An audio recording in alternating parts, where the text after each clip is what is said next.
Hey,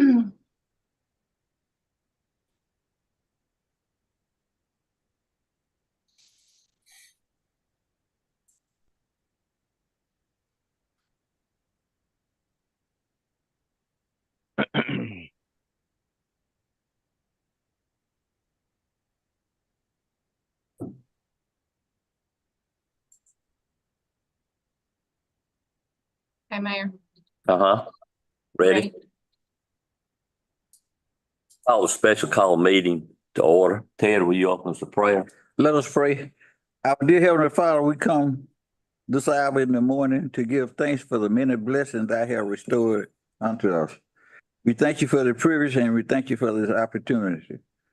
We thank you for allowing us to discuss the business, the budget for the city of Cleveland. We pray for understanding, wisdom, and knowledge. For these and all blessings we ask in Jesus' name we pray. Amen. Amen. Okay. A couple of housekeeping things first. We need approval to publish the 2025 budget notices, just the notices. Ted, all in favor, say aye. Okay, we need approval of a processing fee, and Michelle, if you will, explain that. So if you recall on the Bishop Road Storm Drainage Project, we had a right-of-way acquisition and y'all approved the actual acquisition. But this is the processing fee with Cadence Bank related to that acquisition. Make a motion, we approve. Gary made the motion. Danny second. All in favor, say aye. Aye. Okay. We will now go into the 2025 budget discussions. All right. Michelle and Gary. All right. So Michelle has downloaded a significant amount of information in Dropbox, but it's going to be hard for us to navigate it. So you're just going to have to share your screen and walk us through it. Right. And I downloaded that information so that as I refer to items, if there's anything y'all want to pull up at any point in time, you'll have that at your fingertips to access. But I'm going to go ahead and share my screen.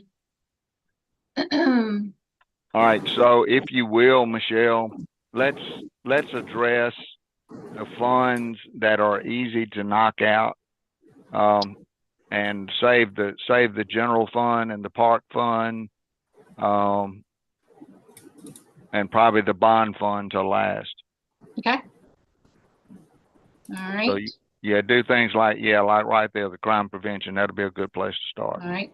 Crime prevention. It's pretty cut and dry.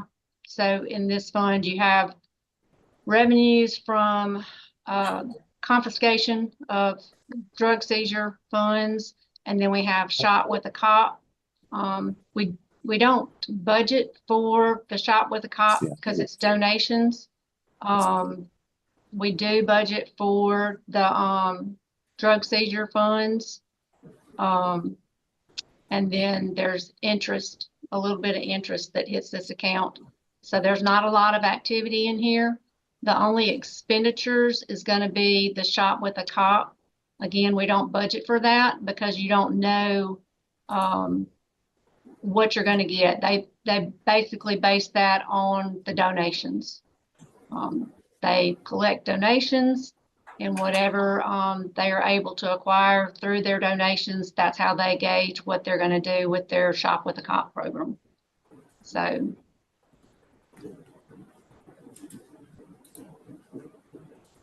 any questions about this one?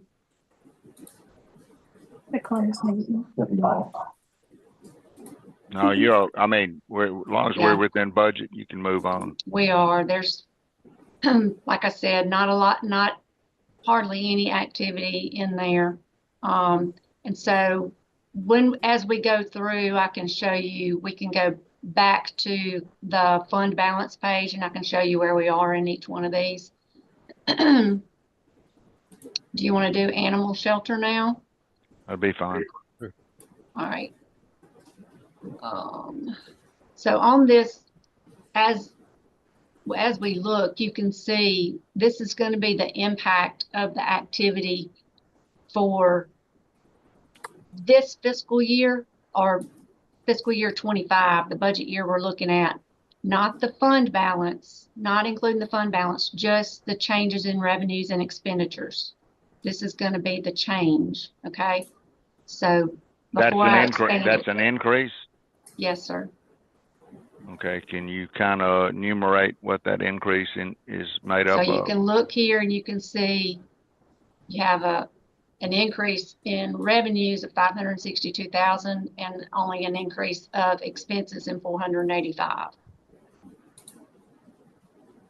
Is that the increase or the total? This is, I'm looking at, if you look, this is the summary of your revenues is 562. The summary, the net of your expenses is 485. So the net of the two is an increase of 77,000. That's a positive increase. Yes, so it'll be, it's like you We're look not right used to that. here, it's a decrease to the park fund. It's of 482. Got it. So just to give you a idea of how you can see what's happening in each fund. Okay. All right. So revenues in the animal shelter, you've got donations. We are still doing a transfer. This is from sanitation fund. And then we get the $80,000 donation from the appropriation from the county.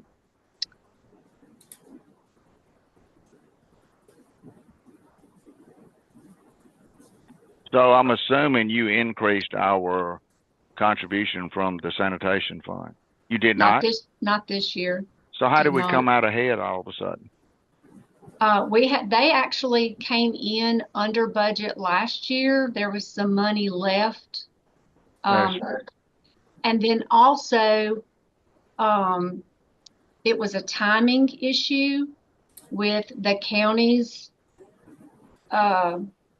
donation. They were late sending the fiscal year 23 donation. It didn't come in until October of last year. Oh, so got it. It actually hit.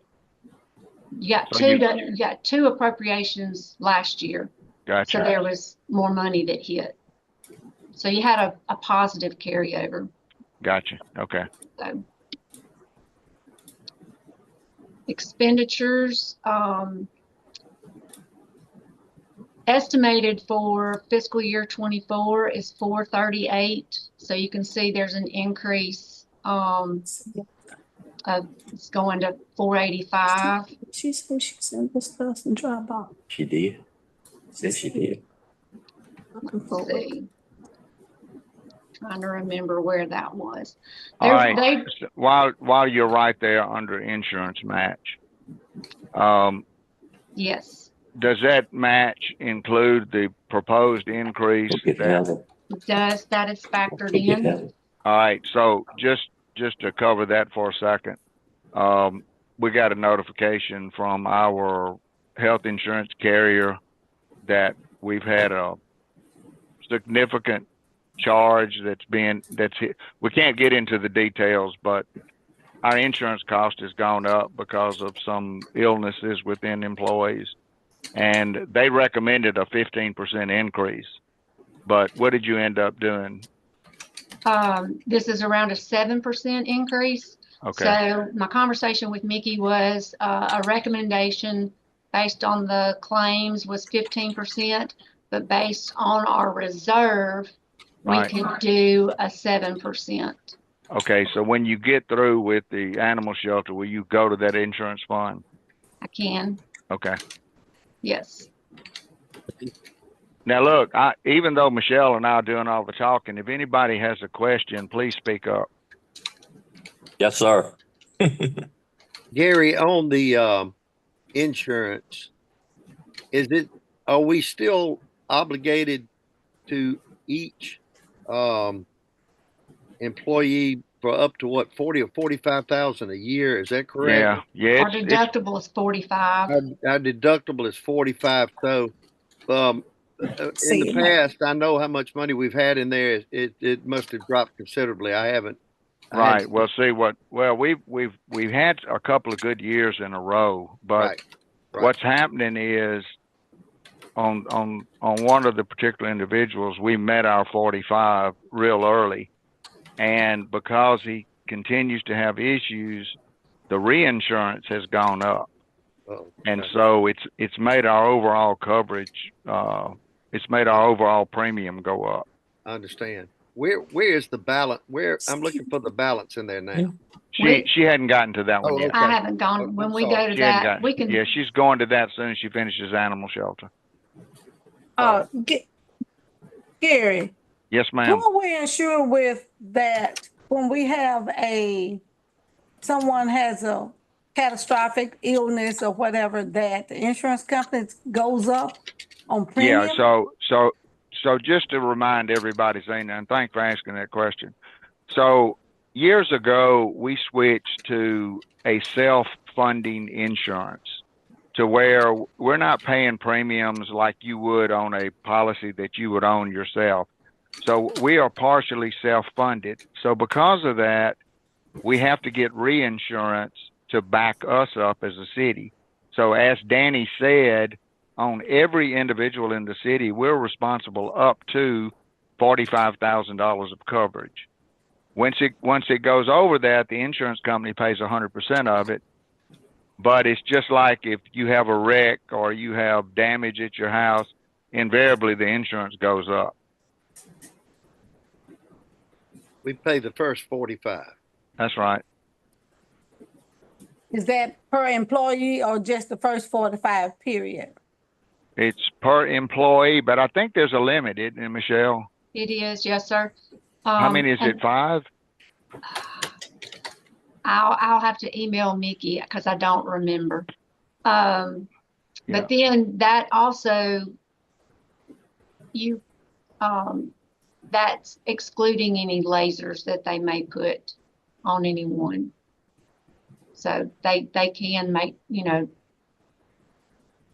can put a laser on a claim. What do you mean laser? Explain that, please. That's A laser is when they have, they predict extensive claims, and they extend what your exposure is going to be. okay. That's for like a specific It Is that is. an illness? policyholder. That's It or a is. specific employee. It is, right. That's why they call it a laser, because a you're laser. picking out an individual right. within That's the plan. That's right.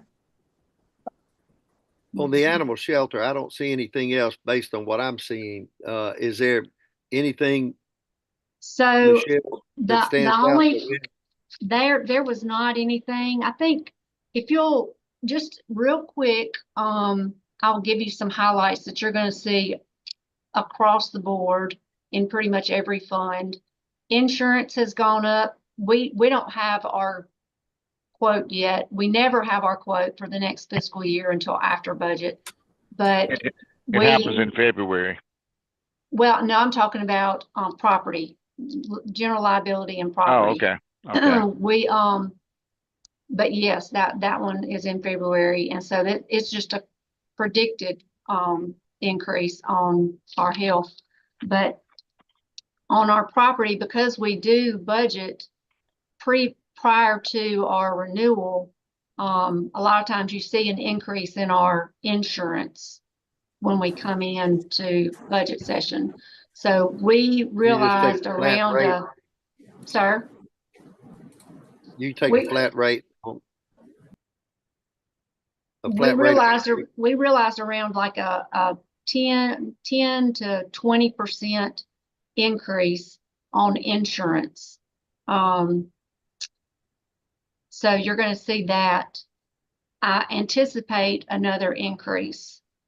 And then also utilities. Most funds realized somewhere in the neighborhood of a 20% increase, especially in the lights and heat line item. So that's going to be like your energy, Delta Electric, those utilities. Not all of them were 20%, but a lot of them were 20%. So just your things that are out of our control, you're going to see increases in those items. The only thing I think, only request that that Jamie had, I believe she was requesting it's in building and grounds repair, a repair to her front door, replace or repair her front door. I want to say it was around $4,000. But other than that, I think everything was pretty much the same. I think she requested an increase on contracted services just because of inflation. About a 5% increase on her contracted services. No, Those are the only two items. I just hope the other funds are this good. Well, we'll see. I know what that means. All right, so go to insurance so All we right. can, because this insurance thing affects every fund. It does. All right, so just to kind of a little precursor here to explain. Last year's budget was based on, so a $40 increase. We went from $620 per employee to $660 per employee. That's a 7% increase. So that would be around $72,000. However, last year's budget is based on 134 employees. And because as y'all know, we have we're fully staffed in several departments now. So we're looking at 150 employees now as opposed to 134. That is also going to be some of your increase in some of your budgets. So that brings your increase to around 119,000 as opposed to 72. All right. Hey, Michelle, what is our reserve? How much do we have in reserve? About $500,000 probably. Well, actually, it was around, yeah, prior to this, it was around $470,000. But let me change screens and show you where this brings us. And keep in mind, this is all based on estimates. So this would be our ending fund balance right here after, and this is based on projections. The increase, after the increase. After the increase, but also it does not consider, it's based on the same budgeted expenses that we budget every year, and we know that the expenses will be likely higher because of the claims that we've got. And Michelle, this is still working for us. It has been for the years I've been on the board. Is that correct? I mean, we don't Yes, need sir. to make any changes other than the increase per Yes, employee. sir. Okay. Yeah, we checked when we first did this years ago. We checked with commercial insurance. Yeah. And I mean, it's saving us hundreds of thousands every year. Good. So what I was referring to,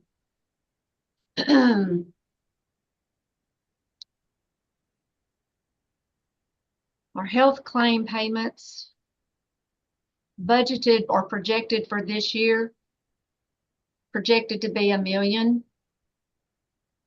We normally budget in the neighborhood of 750,000. So it's going to cut into our reserves about 250 to 300,000. So that $1 million is already factored in for Right. this year. But if we hit the $1 million again next year, that reserve, that 1 million reserve will be reduced by about $250,000, which will bring us back to around a $750,000 reserve.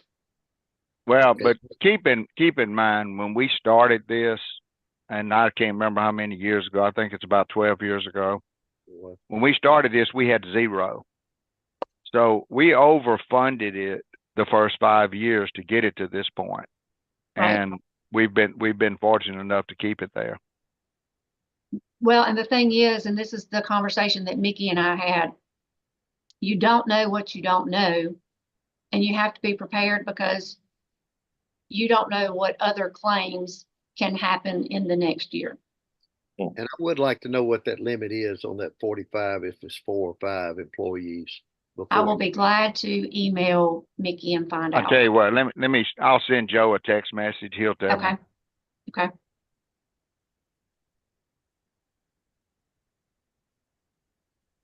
Because, and we can talk about this more when we go into executive. There, at renewal, there is, the possibility of a laser, and so it won't matter about the limit on the 45. Okay.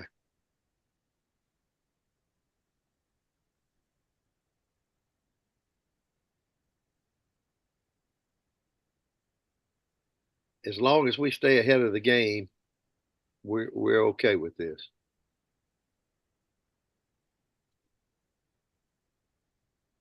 So in looking at it,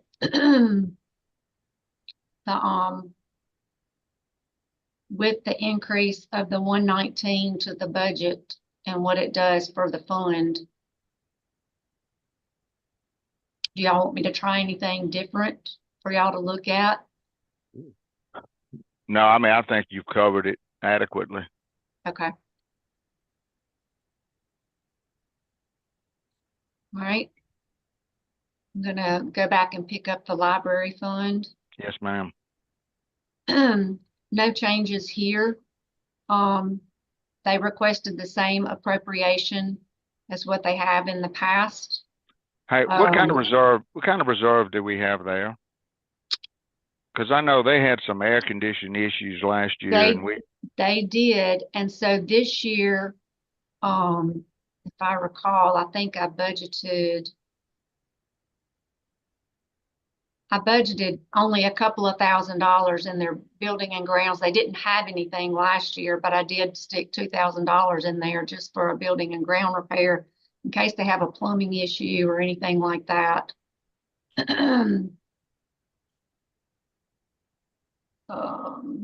Let's look and see what so their fund balance is 169. Okay, that's good. Great. We got wiggle room. Okay.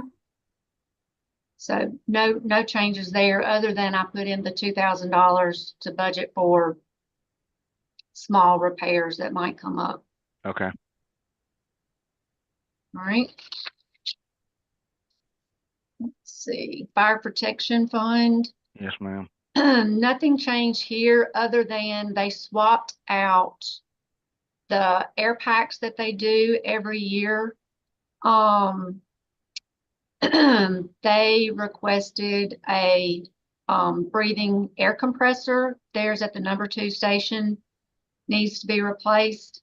And since they'll be getting air packs on the ladder truck, they swapped out the air compressor for the air packs. They'll roll back into the air pack replacement program that they do next year.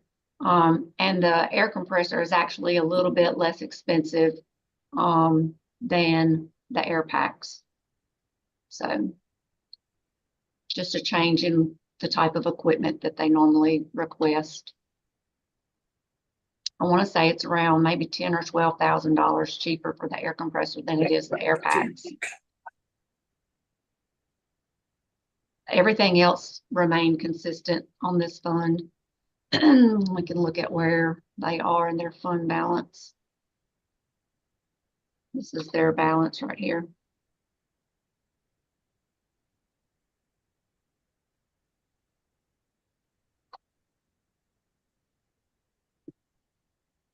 Any questions on fire protection?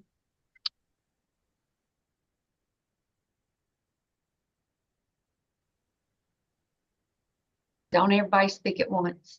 No, go ahead. You're good. You're good. Okay.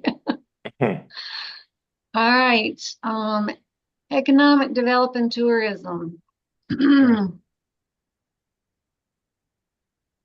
We're not gonna just roll right through this one. Do you want me to do another easy one? Or do you want to go on and tackle it? Go ahead. Let's look at it. All right. Let's see.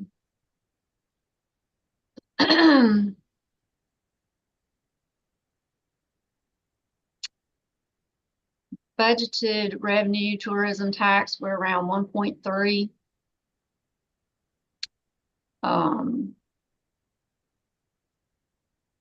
Everything else is Railroad Museum. I got a phone call from Anna this morning that the American Queen is not coming back anymore the remainder of this year. So that's going to be a hit to her budget. She's going to get some numbers to me. So I will probably update some of this. Man, these boat people sure have been inconsistent. Yeah, she doesn't know yet about next year. So It's helped downtown. I know that. yeah, she said it's going to be a hit to her budget. She makes $400 every time they come, plus what she makes in donations and gift shop sales.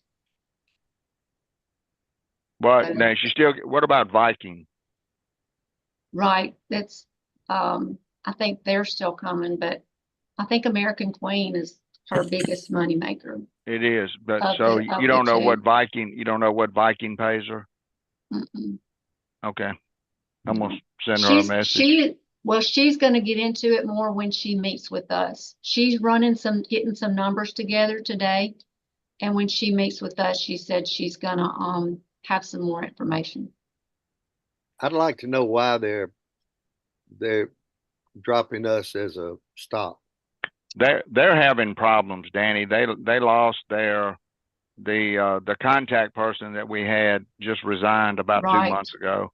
And so we've I did get an email from Hannah this morning or yesterday, I'm not sure, that she is actually working with somebody else in that company trying to reconnect with them. Good. So it may not be over. Yeah. We need it back. And hopefully, and maybe, hopefully they didn't have, I will say they didn't have as many stops until like this time of year. They didn't have as many stops. I think it picked back up around November, December, maybe. Yeah, it picks up in the fall. Right. So it's not a dead deal. We may be getting them back. They're having problems. It's not with us.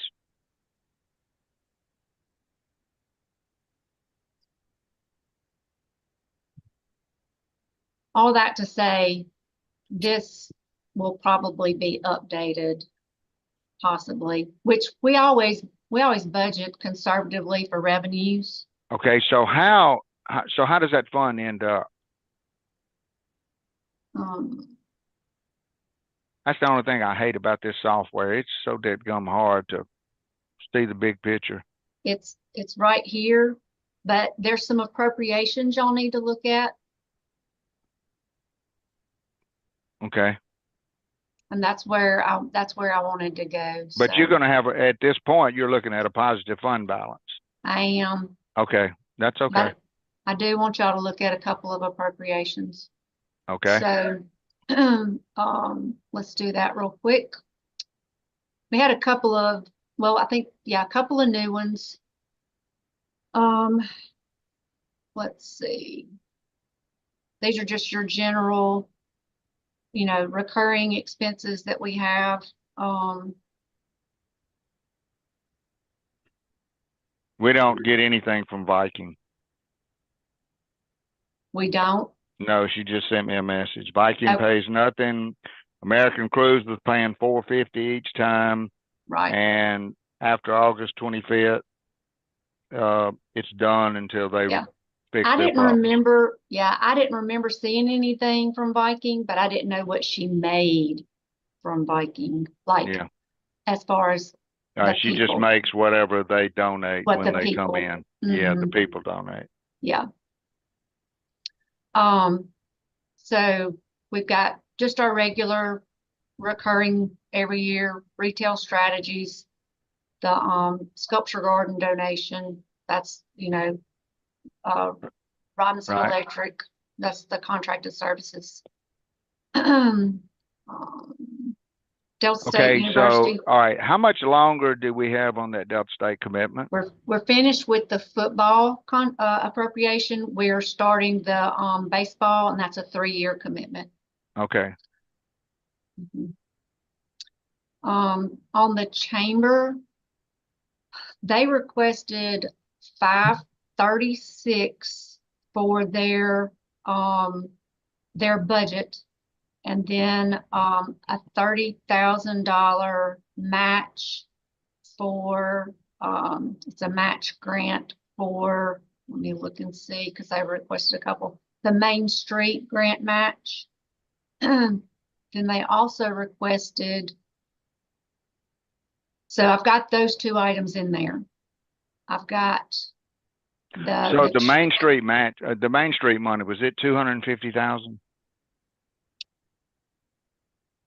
I want to say, I can't remember if it was 300 or 250. Okay. Anyway, It might have been 250. okay, so for all board members to know, she got a Main Street grant for 250,000, I think is what it was.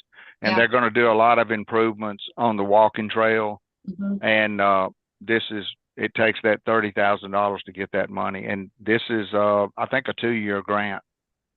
That's right. Well, and for some reason, I'm thinking the second year, and is she applying for more the second year? Yeah, I think it's pretty sure. I think when it's all over with, it's gonna be close to $1 million. that's right, because I think she's applying for more the second year, or eligible. For some reason, I have 500,000 in my mind for the second year or more. But anyway, We were one of 10 cities in the state that got this money. So, what we're doing downtown is paying off with the state. so that's why I went on and plugged in the match for Okay. that grant. All right, that's good. She has not applied, or she's wanting to apply for the Cooperative Competes Site Invest Airport Grant. I think she can apply for up to 50,000. It's a 50-50 grant. So that's why I have a $25,000 question mark there, because it, hadn't been applied for yet. Don't know how much they're going to apply for.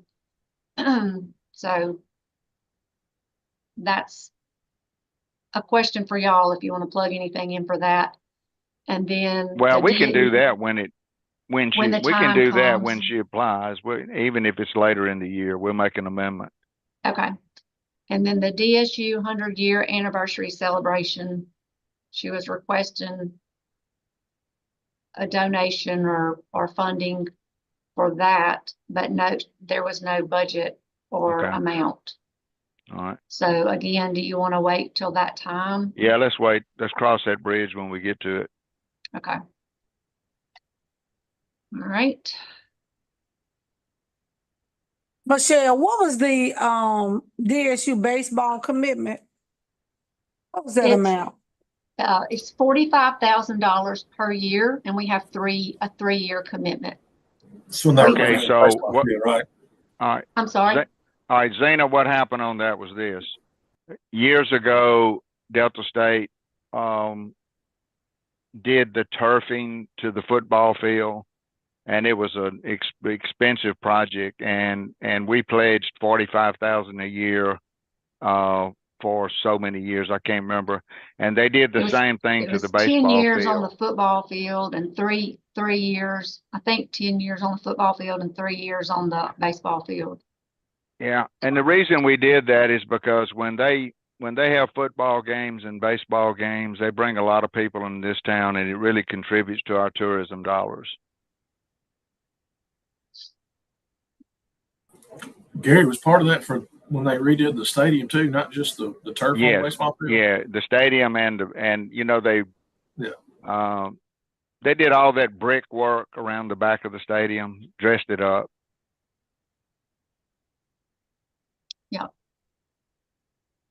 So the football is complete. So all that's left is the baseball. All right. So this is, you'll see city beautification on here twice. This is just this is the city beautification line item for street lights is what that is. Other promotions is what I wanted to get to here. This is just the 50 Nights of Lights request from Becky. We can get into, I can share that with y'all if you want me to, but it's in line with what she's requested in the past. I think maybe a display and just updating on some of the lights, maintenance, that kind of thing. I can get the details of that request if y'all need it. This is a new request. It's from Cleveland Farmers Market. They are supposed to be pursuing their 501c3. They do not yet have it. They're requesting $15,000. Deep Roots, theirs is consistent with what they've requested in the past or what they had last year. Let's go back to the farmer's market, $15,000 for. That is in, that's one of your Dropbox items, but I can open it up and share that with you. Because I've been trying to get on clear.gov and I haven't been able to get on. Well, it's not in ClearGov. That was in the Dropbox that I shared this morning. Okay, yeah, I've seen the Dropbox, but I've been trying to because I can't see the figures. Okay. So I've been trying to get in clear.gov and I can't get in for some reason. All right, let's see. Michelle, can I share something 1 second? Sure. How do I do that? Hang on, let me stop my share.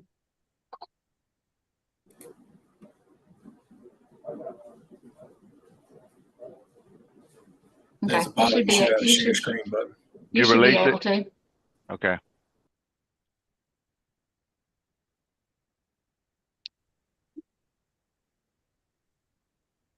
All right. Can y'all see that screen? Yes. I have kept a record of our sales and tourism tax revenues all the way since 1999.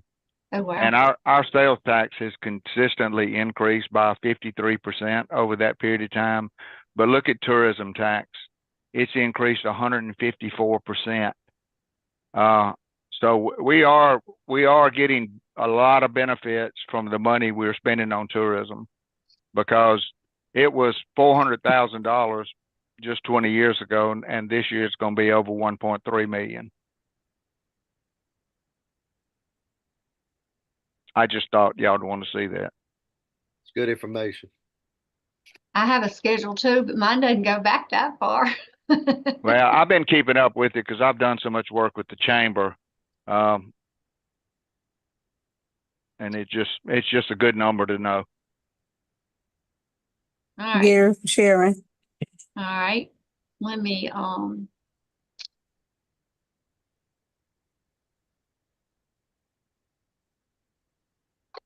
Xenia, can you see my screen with the Yes, I farmers can see market it. budget request? Yes. All right. So they requested $15,000 basically for the administration of the farmers market. Their farmers market staff and basic administration supplies and such, and then promotion and marketing. This was why I wanted to go through the appropriation requests, because we did have 2 new requests. And then I can show you their budget if you, I believe he sent me a budget as well. Okay. So again, you know, with these, I put in the requests, but Okay, Michelle, so, 2 weeks ago when y'all had that meeting with the, Main Street Committee Mhm. about that grant money, did Mhm. they agree to rebuild that gazebo? they're not going to do it yet, but I mean, it is in the plans for that to happen. Yes. Okay. I understand. it Michelle, works. is this 15,000 a reimbursable amount, or this is just a one-time just request for the? So I believe if he, I believe he will come to the city for an appropriation request annually is what he'll do. He's seeking funding to help fund the administrative expenses of the farmer's market, probably. I don't know if he'll do it every year, but I don't think this is a one-time request.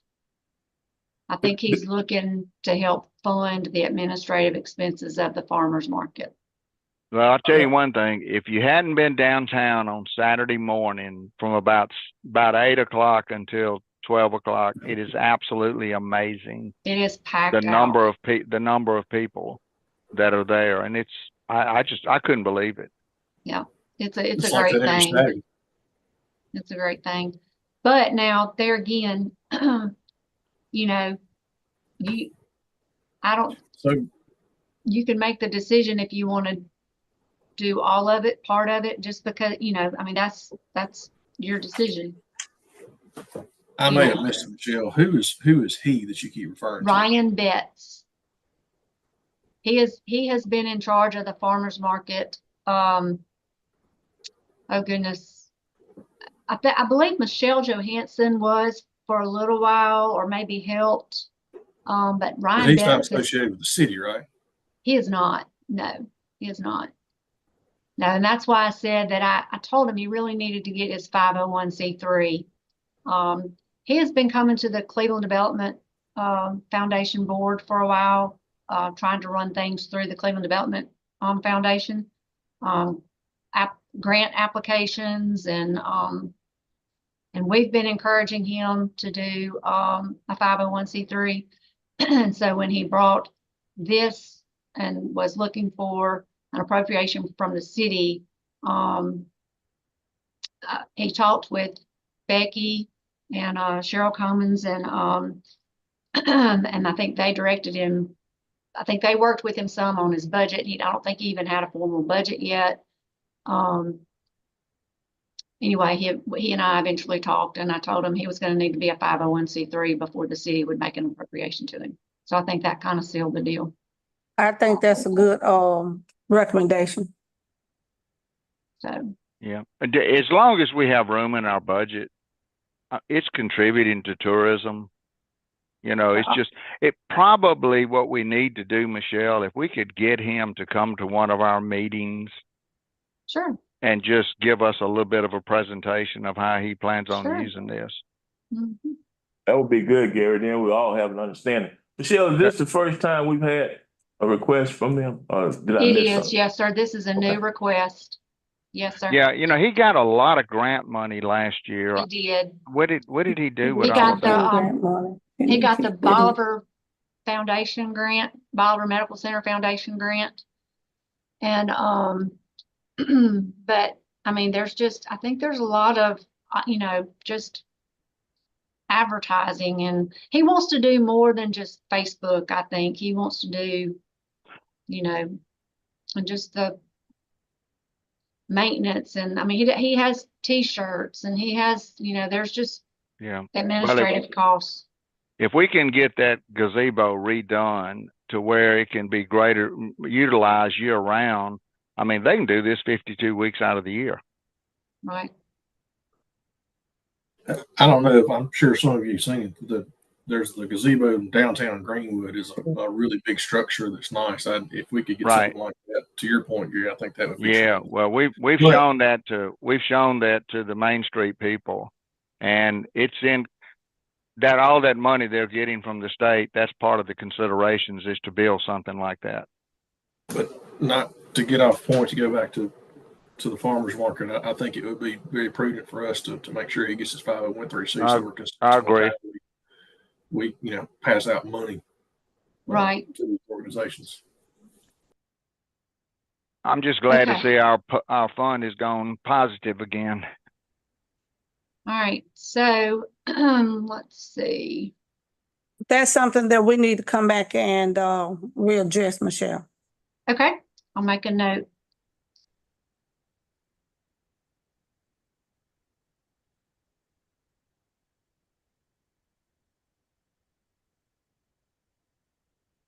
All right. I've got it. So the Glenn Family Foundation, they requested an increase in their appropriation from 10 to 12.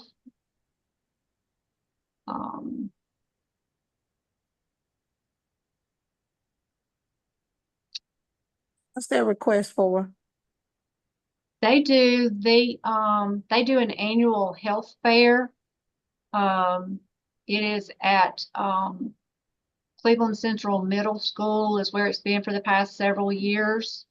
And they provide, oh goodness, health screenings, all kinds of flu shots, They're not tests. getting this volunteer from clinics or anything, or they're bringing their own people? What's going on Yes, as it relates to that?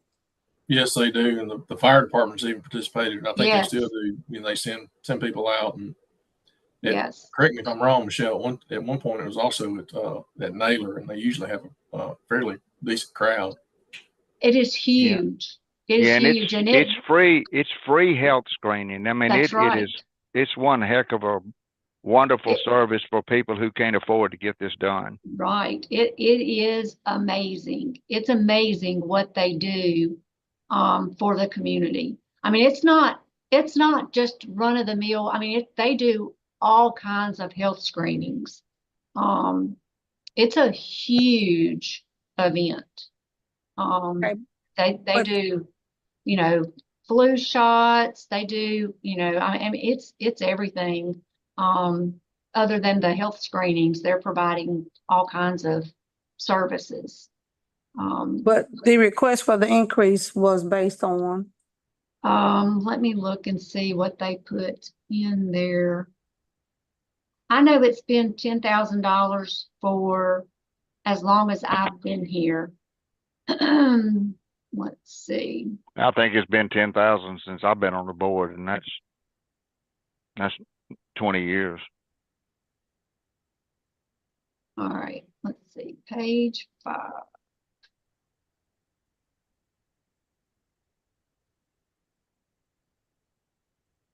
So they also, in the Glenn Family Foundation, every year they give out backpack meals, healthy food boxes, 190,000 plus pounds of backpack meals and healthy food boxes. They've served 1,419 comprehensive wellness panels and flu shots, 5,000 families through various initiatives. So the budget is for the purchase of food boxes. When they do their event, they do have to rent tables, chairs, and things, just the things to set up for the event. I'm glad that we do this, but the thing that they do, this is something that actually the hospital foundation ought to be paying for. Right. Right. I agree with you, Gary. So Yeah, we this need to See- encourage the hospital foundation to pick Yeah. this up, and then maybe we can drop it. Well, the event Oh. cost them $45,000. Well, they may be getting money then. Yeah, and they're just asking us for, they've been asking us for 10, Okay. so. So they might be Yeah. getting an appropriation from the hospital. Okay. Is it possible for us to find out, Michelle? If they're getting If an they are appropriation from the indeed hospital, getting, yes, ma'am. let me look. I've got their, Do they Budget. provide you with their budget? I'm opening it up now. Oh, wow. So it does not specify, it just Who says contributions and grants. I mean, they do such a good job. We need to encourage them to contact the hospital foundation. It might keep them from going up on us. But so their total revenue is 95, but their expenditures are 45. Mhm. I mean, y'all can vote to keep it at 10 if you want to continue. I'm with Gary as relates to seeing what the hospital can do as relates, if they can pick it up. And then we can come back and revisit that also. Let's leave it at 10 and then maybe see if we can help them out with the foundation, with the hospital foundation. They might could take the whole thing. Yeah. Are they a 501c3? Yes, ma'am, they are. Okay.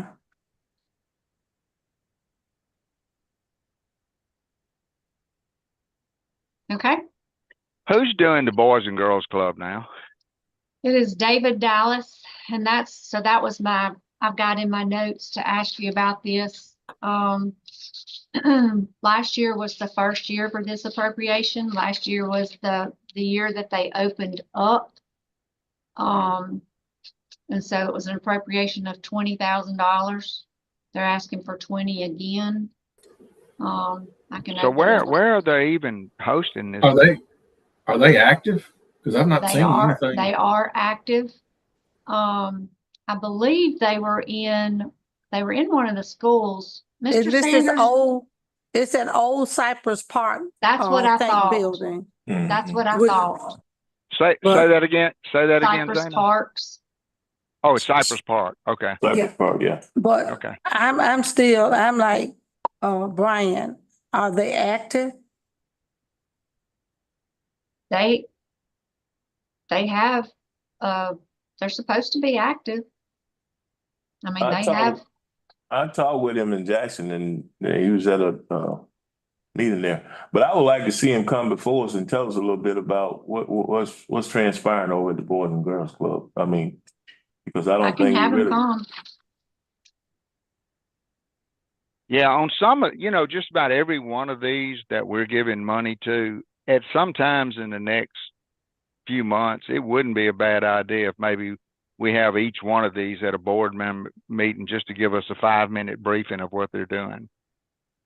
That would be great. Then we can understand Yeah. what we are contributing to. True. And then I would like to know their success and the impact that they're making. How many people have they touched in the community with their programs that they are? This is supposed to be a community-based program. Right. Let's see what I've got from Boys and Girls Club.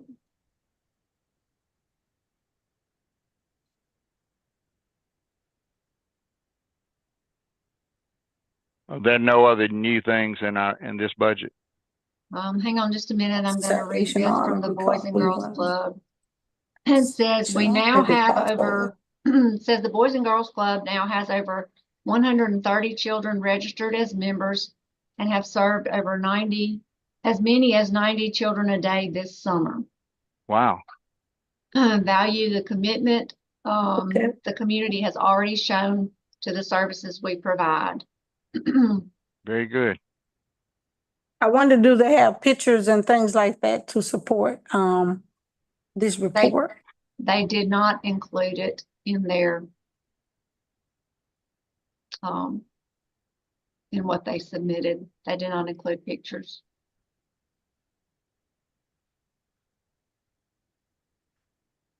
But they have a rather large budget. If I remember, I can pull that up. Let's see. Sure. Somebody that deal with budget. All right. So this is the Cleveland budget. Wow. Can't see, Michelle. Would you enlarge that a little bit, please? Let's see. Yes, ma'am. If possible. I can. Yes, ma'am. I'll be glad to. Thank you. I'm Sure. like, yes, much more than I thought. Yeah, that's pretty substantial. So it looks like I'm assuming I don't know if this is Bolivar County, but this is county government. And I see that they're getting a 21st century grant. Yes, ma'am.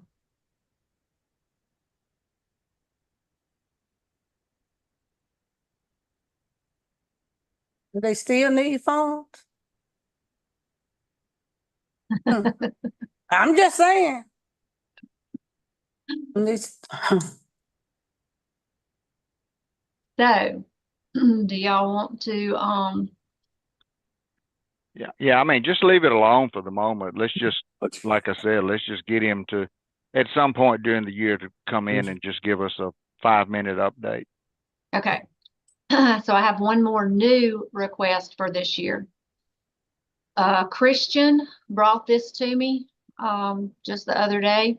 This is from the DSU Collegiate Recreation and Wellness from Delta State. They are building or renovating pickleball courts on the Delta State campus.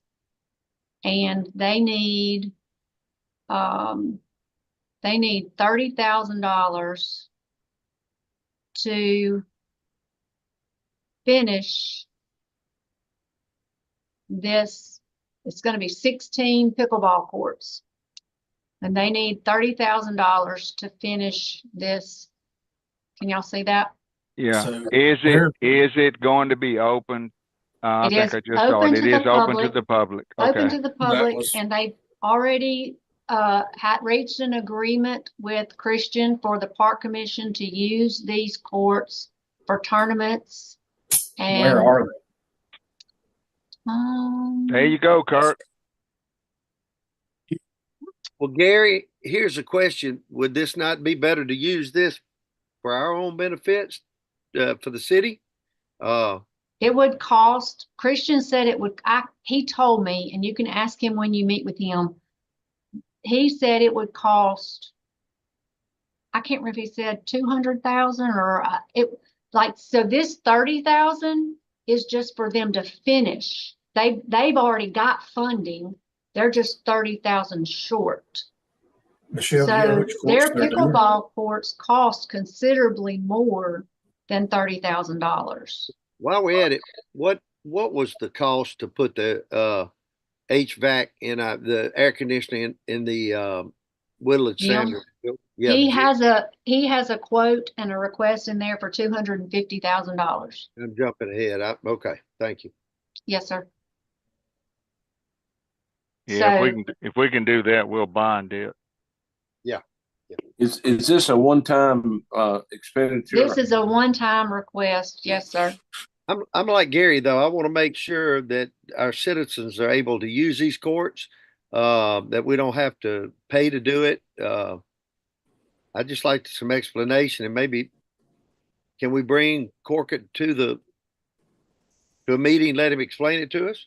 Well, we're going to have Christian here tomorrow when we meet with the department heads. Let's make sure that's clear, Danny. Okay. All right. Those are all of the new items with regard to requests. I believe Delta Arts Alliance was the same.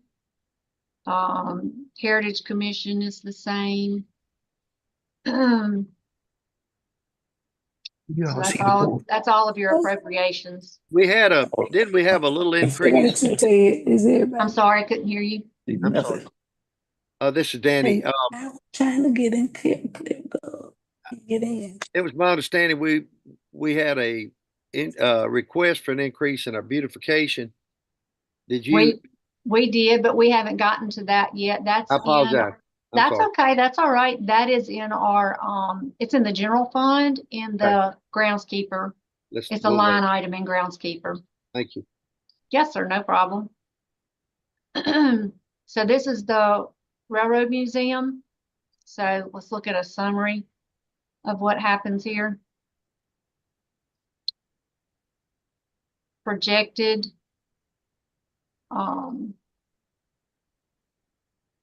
So she's projected for the budget to have a decrease to the fund of 194. Wow. For 24, and for 25, a decrease of 248. Wow.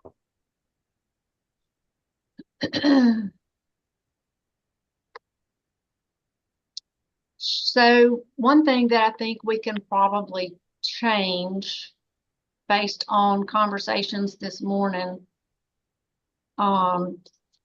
she had requested an increase to her train engineers line item. And her budget for 24 was 75,000. She's requesting an increase to 85,000, but in fiscal year 24, actual to date is 52 and projected to spend by the end of the year is only 60. So her budget, if you look at her budget for fiscal year 24, she would have around $15,000 left. Yeah. So I don't, So let's do this. Let's keep it at 75. Okay. And just tell her later in the year that if she still needs it, then we'll do an amendment. Right. Well, and she's doing that. She was doing the increase anticipating all the boats. Right. But even with boats coming this year, she still is not going to utilize the 75. That's right. So I think she would be fine, honestly. Yeah, let's don't increase that. Okay. Let's see. General operating supplies is kind of the same thing. It's not as much money, but it was the same thing. It was an increase just of $3,000, but she's not utilizing the current budget. I just don't see the point in increasing it. All right, just so I don't forget, when we meet with her, let's remind her that she needs to start training some new engineers. Okay. Because all her engineers are getting extremely old. Not getting old, already old. Well, I'm saying some of them they're having trouble getting there. So she needs to train some new people. Okay. Robert, when you're not in session, you could go do it. I sure can. I'd be delighted. It's a new experience for me. It's a dying art too. Yeah, we'll get you one of those engineer hats. Yeah. The train may run off the track, but I'll be there. All right, let's see. Let me see if I had any other notes for you. Okay, so she's asking for in exhibits $7,500, and we can ask her for clarification on this. They're called penny press machines. I don't know how many she's asking for. They sent her a quote for $38.50 per machine. What is that? That's one of those things like you see if you go to the beach or whatever, you stick a penny in there and you put 50 cents or $1 and it presses it out and you can put, it has some kind of logo on it. Like elongates the penny. Yeah. And it puts something on it. I'm assuming it would have like something with the Railroad Museum on it. Gary and I used to put it on the railroad track and flatten them out. Yeah, if you could find it when the train went by. So that's right. if it's got $7,500 in here, I don't know if she's gonna ask for two. Anyway, I just think there probably needs to be clarification on the penny press machines, Okay. maybe. Yeah, no, that's good. We'll ask her. Okay, Does she have room?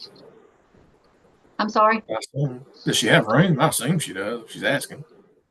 I don't know. It's kind of tight in there. It is. But if anybody can find a place, it's gonna be Anna.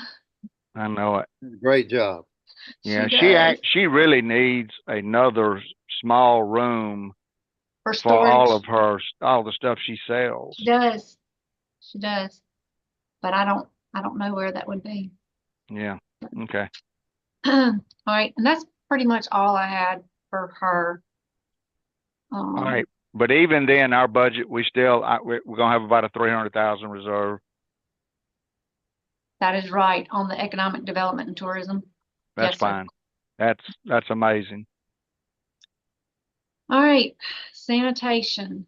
Okay. Let's look at where because this one is,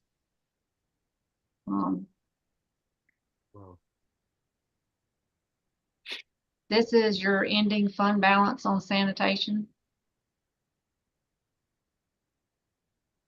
Wow. Close. Right.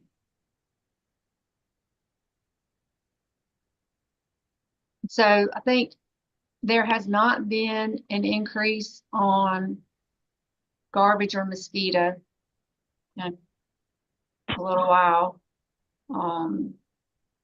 Both of those are housed in this fund. And as y'all know, expenses, have gone up. So just gonna put that in the back of your minds. Have you not put an increase in here? I have not. Okay. I have not. All right. So is the fund positive this year? It is positive. Okay. All right. Before we get through today, we'll go back and address that revenue item. Okay. So your revenues in this fund are going to be your mosquito control fees, your garbage fees, and then it's a wash. You have a grant that runs through here for Earth Day, but then you have the expenditures for Earth Day that run through this fund. So that's essentially a wash. All right. So question, I know in the contract that we have with Arrow, they have in it an inflationary CPI increase that they adjustment. can assess. Correct. Have they given us that number? I have not. I emailed Hugh and I asked for that. I wanted to have it by budget session. They are, according to our agreement, they are not obligated to give it to us until the end of August. And I tried to get it early and I didn't get a response. Okay. So So when did we have to publish this proposed budget? y'all will have a public hearing at the first board meeting in September, and we have to approve it September 10th. So Okay, there would be time to do a CPI adjustment in there. Great. Well, I would say as soon as we get that adjustment, then we can adjust this revenue item. Okay. And I'll reach back out to Hugh again and let him know kind of our timeline. I was trying to get it before budget session, and I guess he just couldn't do that. So I'll give him another push. Yeah, they're probably listening to our YouTube to see how much we're going up. Is there a percentage with this inflationary request? It's based on the CPI index. That's whatever that comes out to be. Yeah, whatever the government says inflation was last year, that's what they based their increase on. Okay. Right. And I think that they must not have that. Does that come out in August? It comes out about once a month. So they base it on the one that comes out in August then. Okay, that's what it is. Okay.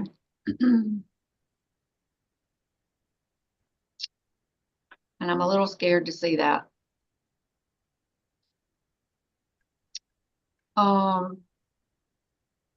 expenses, they're tied directly to the revenues. It's going to be your your garbage and mosquito. And then you've got your one employee that runs through there, your sanitation, and then you have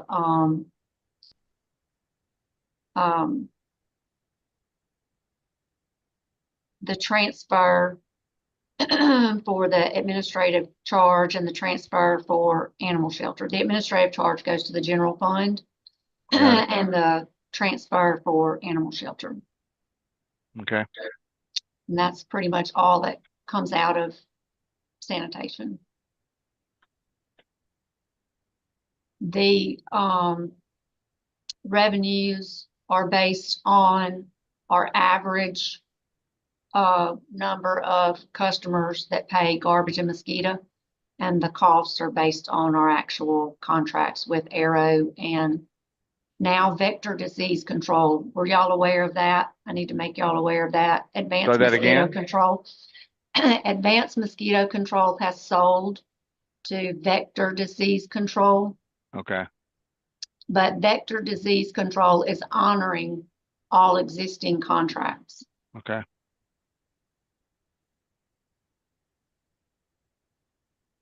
How many years out with them do we have? I believe we have one more year.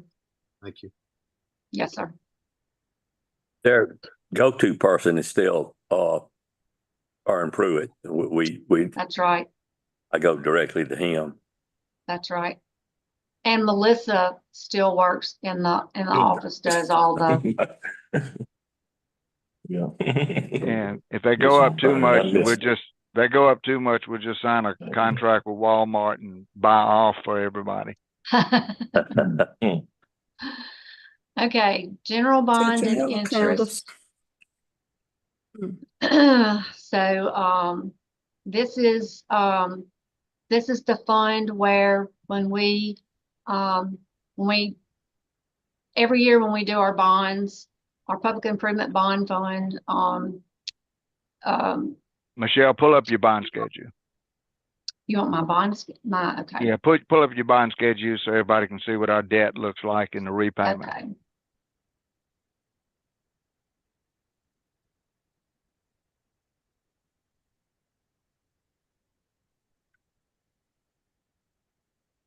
Each year when we issue a bond, it goes on this schedule, the repayment schedule, and then it's summarized annually what the obligation is, so that we know what our total debt is.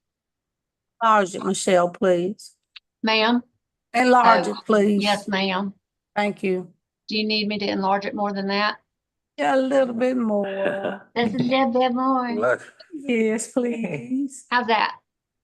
Better? I Just feel a like the little bit eye more. doctor. I feel like the eye doctor. Better here, better there. Maybe a little bit more for those Okay, of us that I are got wearing you. glasses. I Yeah. got you. Double. Hey, did they help? Yeah. Okay. They say it's good. Good. All right. Okay, I'm using him as my excuse. Yeah, so this year we got $1.8 million of bond Right here. principal coming due with $287,000 worth of interest. So the total money we have to pay out of our bond fund is $2,097,000, and that money comes from a millage assessment that goes straight into that bond. What is that millage that goes into there now, Michelle? Let me pull it up.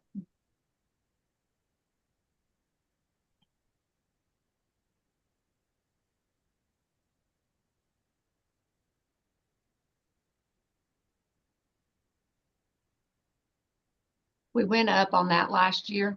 Okay, so the bond fund gets 17.5 mils of our tax revenue. That was the only increase last year. Yeah. Was in bond and interest because we had a shortfall last year in that fund. So this year we anticipate collecting $2,113,000, which is sufficient to pay our bonded debt. Well, Actually, you have to look at this number here. Why? Because you have to factor in the loss. There's always a percentage loss.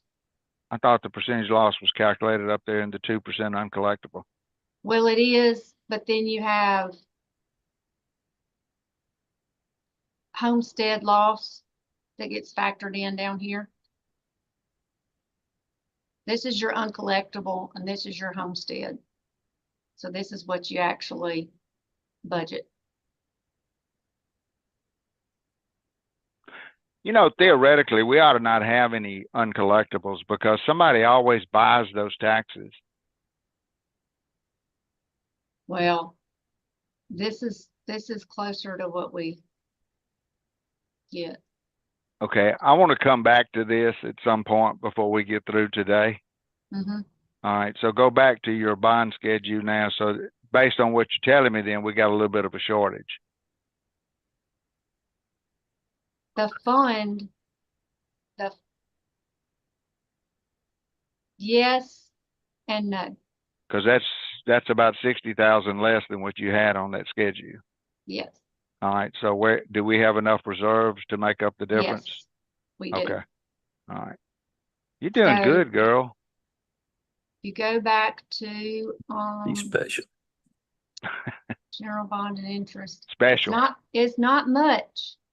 Yeah. You're only so you're eating away at it. Well, we got to watch our bond this year then. Right. And that's going to be a challenge. And the interest rate this year is going to be higher. It is going to be higher. Right. And that's probably part of, well, part of the issue. All right. I'm going to skip public So you're improvement. projecting a $119,000 shortfall. I'm projecting that it will decrease $119,000. So what That does not count the fund balance. Okay, I got you. That does not this is only on this screen. This is only the net effect of the revenues and expenses without consideration of the fund balance. For the current year. For the current year only. Gotcha. Mm-hmm. I'm going to skip public improvement bond fund for the time being. Hey, just out of curiosity, you know, when we did the tax increment financing for both of the hotels and for Cannon, when do those expire? Are they 10 or 15 years? I'll have to pull them up and look. Anyway, the reason I'm making that comment, once we get, I think it's maybe 8 years from now, both of the hotels and Cannon will have to start paying full price because right now we're paying that bonded debt. And that's going to be close to a $400,000 increase every year. It's a lot of money. That's a positive increase, by the way, not negative. Right. Yeah. Right. All right. So on the airport improvement fund, this is a positive increase to the fund. The only thing that we have in this fund, we've got 2 projects this year. The North Ramp Hangar project is complete in 24. So I've got we should have all of the grants drawn down this year with the exception of the 295,000 which actually we got notification that those have been changed to 294 each for fiscal year 25 and 26. So we'll receive 294 and 25 and 294 and 26. That money was loaned from the Economic Development Revolving Fund. So you'll see the grant received, and then you'll see it paid out as an expense, a transfer out to pay back the Economic Development Revolving Fund. The two projects that will be going on this year or in 25 will be your North Ramp apron expansion and the emergency vehicle access road. The apron expansion is going to be in the very beginning project, so it's just going to be engineering costs. So I've just budgeted the 110,000 for engineering. The access road should be the entire project. And then nothing budgeted for the hangar project because it should be complete. Very good. None of this is grant funded. Yes, ma'am. There is, let me pull something up and share with you real quick. I think we had some matching money, but it's already in there. There's a little bit of a match. It's already in there. Okay. Yes, ma'am. That is factored in there. It's all funded. Well, I can probably show you right here.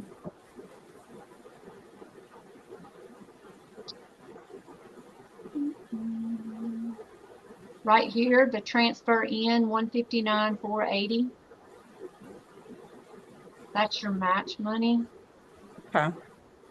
So 110,000 and 49,480. And when we get to the bond fund, I'll show you where that money's coming from. We didn't bond all of that money. I'm reallocating money from other projects. Okay. So, but yes, ma'am, that's a good question. All right. You good here? Gary, any questions? No, ma'am. All right, I'm going to skip sewer utility. Unemployment compensation fund. It is there for any potential exposure or unemployment claims we may have to pay. So we essentially budget for that potential $15,000. This year we haven't paid any. So that's what this fund is for. So we're just keeping the amount that we had last year, Michelle? yes, ma'am. It's just consistent. Okay. No changes.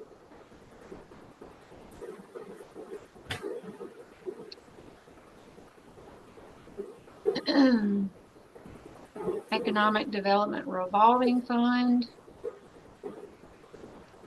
You'll see an increase to that fund of 306,500. Part of that is going to be due to the transfer from the Airport Improvement Fund of 294,000 to repay the first payment on the loan to that fund. No expenditures out of that fund, but Gary, do you want to address that? Economic Yeah, what is Revolving? what's the Michelle, I'm reserve? sorry. Sure.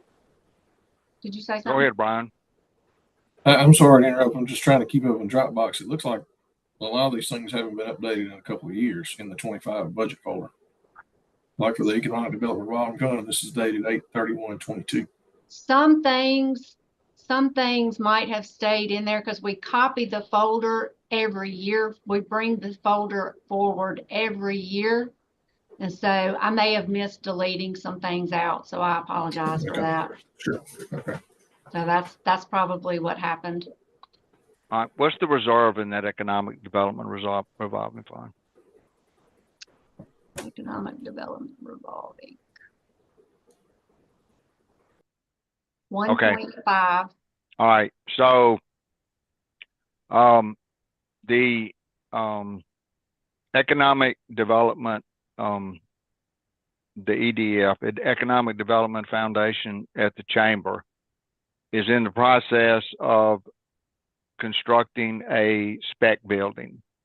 And the reason for the spec building is Mississippi Development Authority has told us that the only way we have any chance of getting any industry here, we have to have a building in place.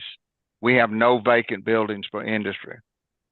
So what I'm proposing is that we loan them $500,000 out of this fund. It will be a loan. We've actually done this 2 other times before.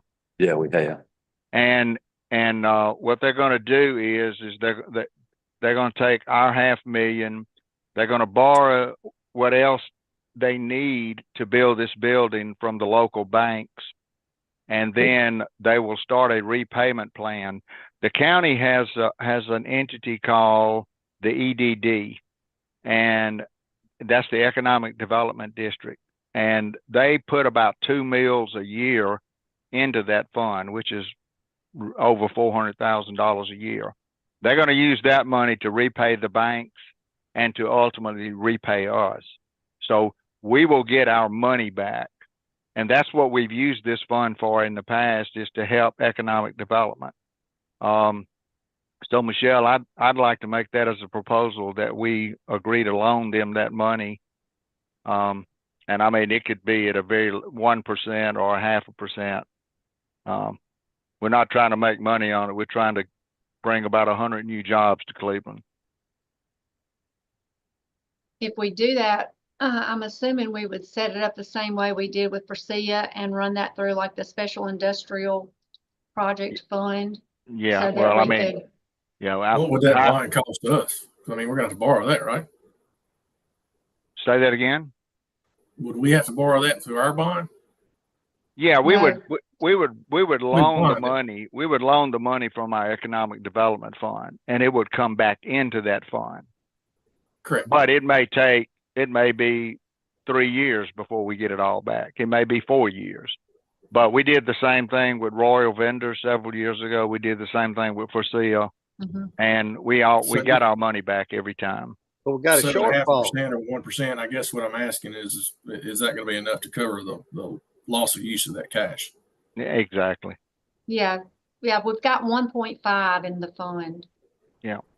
So anyway, if the board approves it, I'd like to go on and make an allocation to loan them $500,000. Would that be something to vote on at this point, or would we do that? When Yeah, I think we adopt the need to go. budget? I think we need to go on and put it in the budget, because, as a matter of fact, they're having a meeting maybe next week to get the EDF to approve building this spec building, Mayor. Okay. I'll Do we have a second that motion? So I'll Brian, second. Gary, I have a question. What does that do to our projected shortfall, this 119,000? There's No. not a shortfall. There is no I thought that shortfall. was a projection. No, ma'am. Michelle. We have $1.5 million in that fund. Yeah, that's sitting there. Is this Right here. economic development? Right. Yes, There's ma'am. two- It's standalone. I think Okay. I can clarify. There's 2 economic development. There's economic development and tourism, and there's economic development revolving. The economic development revolving is the fund that we utilize for industrial development. Right. And So that's the one that has a fund balance of 1.5 million. Yeah. Zena, let me give you some background on that. Years ago, we had a plant in Cleveland called Duofast. I remember that. Okay, and we applied for a $2 million grant to help them build that building. Okay. We got a federal grant for $2 million, and they said at the end of the project, the money would be given back to us, but we had to roll it over as many times as we could for future economic development purposes. Yeah. And we've done that successfully several times. Okay. We always get it back. Okay. So our projection is that we're projecting to loan what amount? $500,000 to the, Okay. excuse me, $500,000 to the Economic Development Fund of the Chamber to use to build this spec building. They're building a 50,000 square foot building at the industrial park. Okay. Here, how many jobs are projected in that? Well, it depends, Robert, because the way the building is being built, it's being built that if somebody comes in and they need to expand it, Josh has developed it where they can add as much as another 200,000 square feet if they need to. So it just depends. It just depends what kind of industry. And MDA has told us that we're going to have a lot greater success acquiring new jobs if we got a building in place. Okay. Robert's made the motion. But I have a question. Okay, question. Before, I still have a question. Yes, Okay, ma'am. and I understand that we're making a motion for this, but we were talking about the rate of interest. And you were saying that maybe a small amount that we're not gonna make a lot off of it, but shouldn't that not be part of this motion? Yes, ma'am. 1%. What'd you say? 1%? I'd That's what I say was loan saying. it to them at 1%. Yes. Okay. Okay. Robert, And as part of that motion, can you say that we're gonna do this through the Special Industrial Project Fund? Just Why can't we just do it in the Economic Development Foundation? Why do because we'll have to set up like a project, where we have like a lease or a payment, like that's what we Okay. did with Forcio, and I've got to set up a project. and then let that fund pay it And back that to fund will this? accept the payments, and then that fund will pay economic development revolving back. Gotcha. That I include that in. I have another question. Do we have to put the number of years in there? Do we say 3 years, 4 years span of Well, time? Not When we not at we're this making point, this Zane. motion? Not at this point, Zena. It would depend who they get. Yeah. Because we would negotiate that with the industry they get in. You wouldn't just accept anybody that came along either. We're So just obligating that we will do it if it works out. Yeah, but I'm just trying to get an understanding. Yes, ma'am. And- No, that's And a all great. of my, and all of my getting, get a good understanding. Yes. No, it's Mayor, I second that motion, please, of all Okay. above. Robert made a motion, Danny second. Please All in do. favor, say aye. Uh, Okay. All right. See, you with the word this morning. Well, that's fine. No, You man, just get have to know, you have to know what you. All right. Well, that's true. So we're good then on economic development revolving That's what I said. and move I forward. don't have a problem with that. I just need to have a good understanding of what we're doing. It's the way to be. Zena, there's nothing wrong with your question. No, not at all. I know I'm gonna ask questions if Yeah, I don't understand. I'm Okay. glad I'm you do. always gonna do that. I'm glad you do. Yeah, because they're gonna hold me responsible when my That's people are right. asking questions and I need to be able to answer them. Well, the main thing that we can answer on that issue is we're doing It's gonna everything bring- we can to create more jobs in More Cleveland. jobs. I got that. I have Yes, no ma'am. problems with that. That's the reason I didn't oppose it. Okay. Yes, ma'am. All right. Gotcha. So are y'all good now with economic development revolving? Okay. Yes, ma'am. Okay. USDA Rural Development Grant. This is the grant we received for the kitchen equipment at in the restaurant and the bar at Cotton House. There is no revenue, no expense in this fund. It's just the lease payments. Is that equipment that we bought? It is. Right. What's the status of that? You need me to comment? All of the equipment has been accounted for there. And I guess we're working on reworking the lease agreement. I believe there should be 2 years remaining on the lease. And so we're just working on, we'll have to get with USDA, get them to say grace on how we're doing it. Danny's working on all that. But it should just, there will be an assignment of the existing lease, I would think, over to the new tenant. to the new, well, probably to the owner of the Cotton House. And, Restaurants. Oh. so, and for the remaining 2 years, I would say, Danny, right? Yes, I put a little bit more detail in the last report about that. Those parties are talking and will come back to us. Whatever they agree upon has to be approved by the city and by rural development. She's correct. That's right. But the equipment will be there. Oh, the equipment is there and will stay there because that's according to the grant.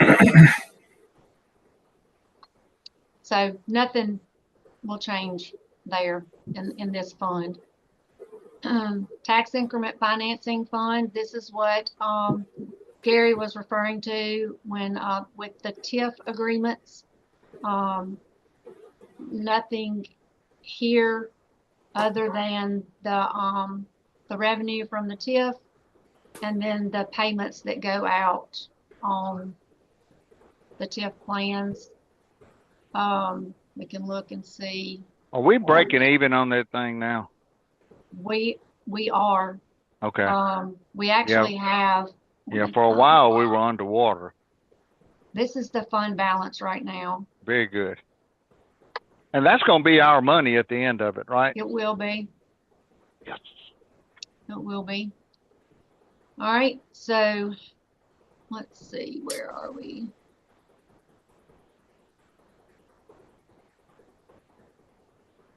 You're making me dizzy. Oops, sorry. I'm looking to see. All right, general obligation utility bonds. Cool. This is, I'll show you, this is where we are right here in this fund. This is the balance. Okay, is that the money we borrowed for the new water meters? That is right. Those are the bonds. It's 2 bonds for the meters. Yeah, she mine too. It's a sweet lady. I can pull that up if you want to take a look at it, but you can see. It's not necessary. I can show you. Yeah. This is the net of the activity for this fiscal year 25. So I mean, it's a wash basically. Okay, very good. If anything. Infrastructure Modernization Act fund. This is our use tax basically that we're collecting. We are. All right, now is this the fund that may be in jeopardy? If you could have called me, I could have done it because we Yes. couldn't do that. So, Hey, Mayor. Yes, sir. Mayor, since you are the president of MML now, Yes, sir. I hope y'all are making sure they don't take that money away from us. the Infrastructure Modernization Fund, Mayor, the use tax. Yes. That, you know, the money, the spreadsheet I had to send to Sherry Vise.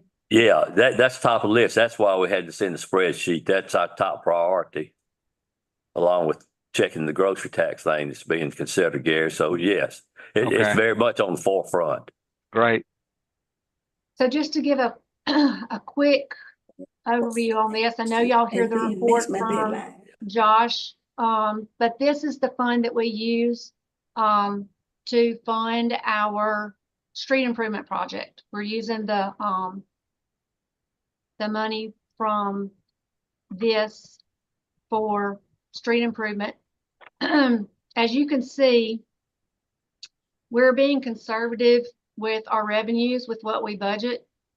So for fiscal year 25, we're budgeting 930. But what we anticipate receiving for 24 is 1.1. So while you see a decrease to the fund for fiscal year 25 of 454,000, I don't anticipate that being where it ends up. Well, we can't spend more money than we have, so it ain't no way it can end up. Well, that's not, that's right. That's right. But there's money in the fund balance. Gotcha. So that's just the net activity. So we have 485,000 after everything flows through, you still have a fund balance of 485. And I feel like it'll be more than that because we're being conservative with the budget on our revenues. Now I can bump the revenue. No, budget. don't do it. Just now here's the only thing I'm concerned about when you show a deficit. and Danny, you can remind us of this if I'm wrong. When we budget a shortfall, if we don't have the reserves to cover it, we are personally responsible as aldermen. Correct. We cannot budget a deficit, but that includes considering your fund balance. I understand. I'm just Right. saying, as long as we've got fund balance, I don't mind budgeting a deficit, but I just want everybody on this board to understand we become personally liable for it if we allow that to happen, and it is a deficit. And me too. And I'm going to tell y'all, I don't have that money. I'm not. I'm used to that. Right. I don't And think you and can. I don't want to be in the place of those people from another Town. city in town. Yeah. Right. And Zena, that's why I don't mind your questions. That's right. People. And if y'all see anything that doesn't look right, that's why I don't mind y'all pointing it out. Hey, let's look at this. I'm all good with it. Well, you're a woman. That's your job. All Michelle, right. you on it. Thank you. Yeah, thank you.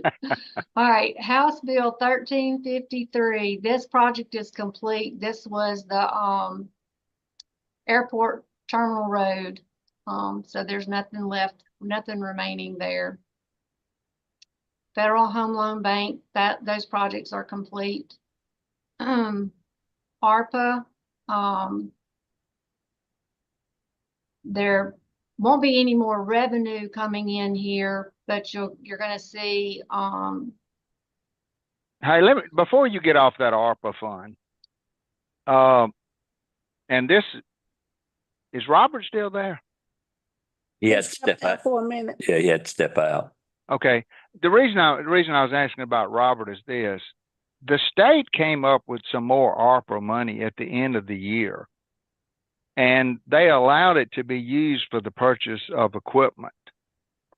And Indianola got about $400,000 to buy police cars. So I wanted to put that on Robert's mind to make sure that if any more ARPA equipment money comes up, that our name gets on the list. Well, and it's not just that money, that particular money was for equipment, but they made a legislative change in the funding for ARPA. ARPA originally could only be used for infrastructure. Right. Correct. And then they made a legislative change. Mayor, was that in July? Yes, and that was through MML's efforts. That's right. That it could be used for equipment purchases, because initially it was like absolutely not on equipment. And so then they made that change in July, that it could be used for equipment. And all of our ARPA funds were already obligated to infrastructure. Right. Well, Mayor, I just wanted to put that bug in your ear. So maybe talk to Robert and make sure that he keeps us on the forefront if he knows some of it's coming available. Certainly, we'll all do that. So when we get to the bond fund, commission, there is a little bit of money, like this is a transfer to the bond fund going towards some ARPA projects. It leaves just a small amount in here, and Josh and I have met a few times on the bond fund and on the projects, and we kind of have a plan with some potential reallocation and maybe a potential ARPA funding of a project. So I'm going to touch base on some of this money. Oh, well, hang on a minute then. If they change the legislation that we can use this for equipment, if you got excess money, I know the chief needs police cars this year.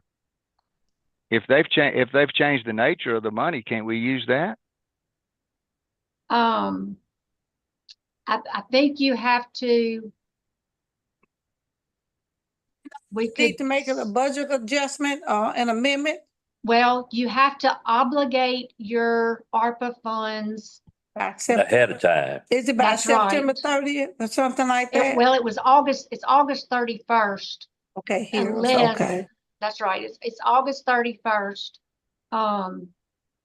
We can ask Josh with this. When we look at the bond fund, you'll see with this money, this 179, 196 was needed to help fund some of the bond projects. It only leaves like $40,000 in the ARPA fund. And he was thinking about potentially using that on another project, but we could free that up for cars. If you look at the bond and you want me to free this 179 back up to go on cars, we can ask Josh if we could submit that. If we have time to submit that. I mean, it's because I know what our general fund's going to look like. Yeah. If we have to buy 5 cars. And That so was, I'm just saying, if we can reallocate this to buy some cars, it sure would help our budget out this year. yeah.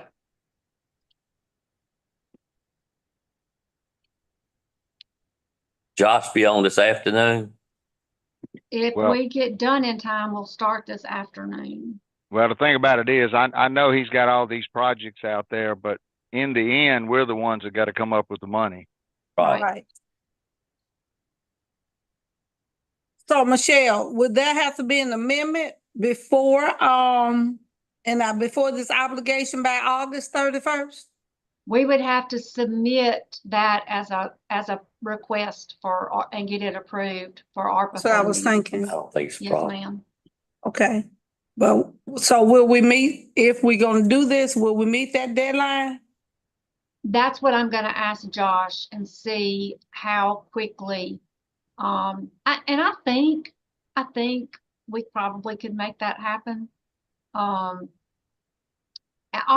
I think we could probably submit, like we did with the Bishop Road project, where we submit the request to extend. There's a way to open it up till December 31st. Okay, but Okay. I'm asking, as relates to even the turnaround for the approval for this, so we can obligate by, deadline. Right, that's what I'm saying. There's a form, there's a request you can submit that literally is it's kind of like an MOU that says, hey, we're going to obligate these funds for this. But we need more time to get everything put together. Gotcha, Yeah, we did that on that last and week. we can do it by December 31st. gotcha, Because I think gotcha. December 31st is the all. Yeah, drop yeah, dead it has to be expended date. by then. Yeah, Yes, yeah. ma'am. Yes, Okay, ma'am. yeah.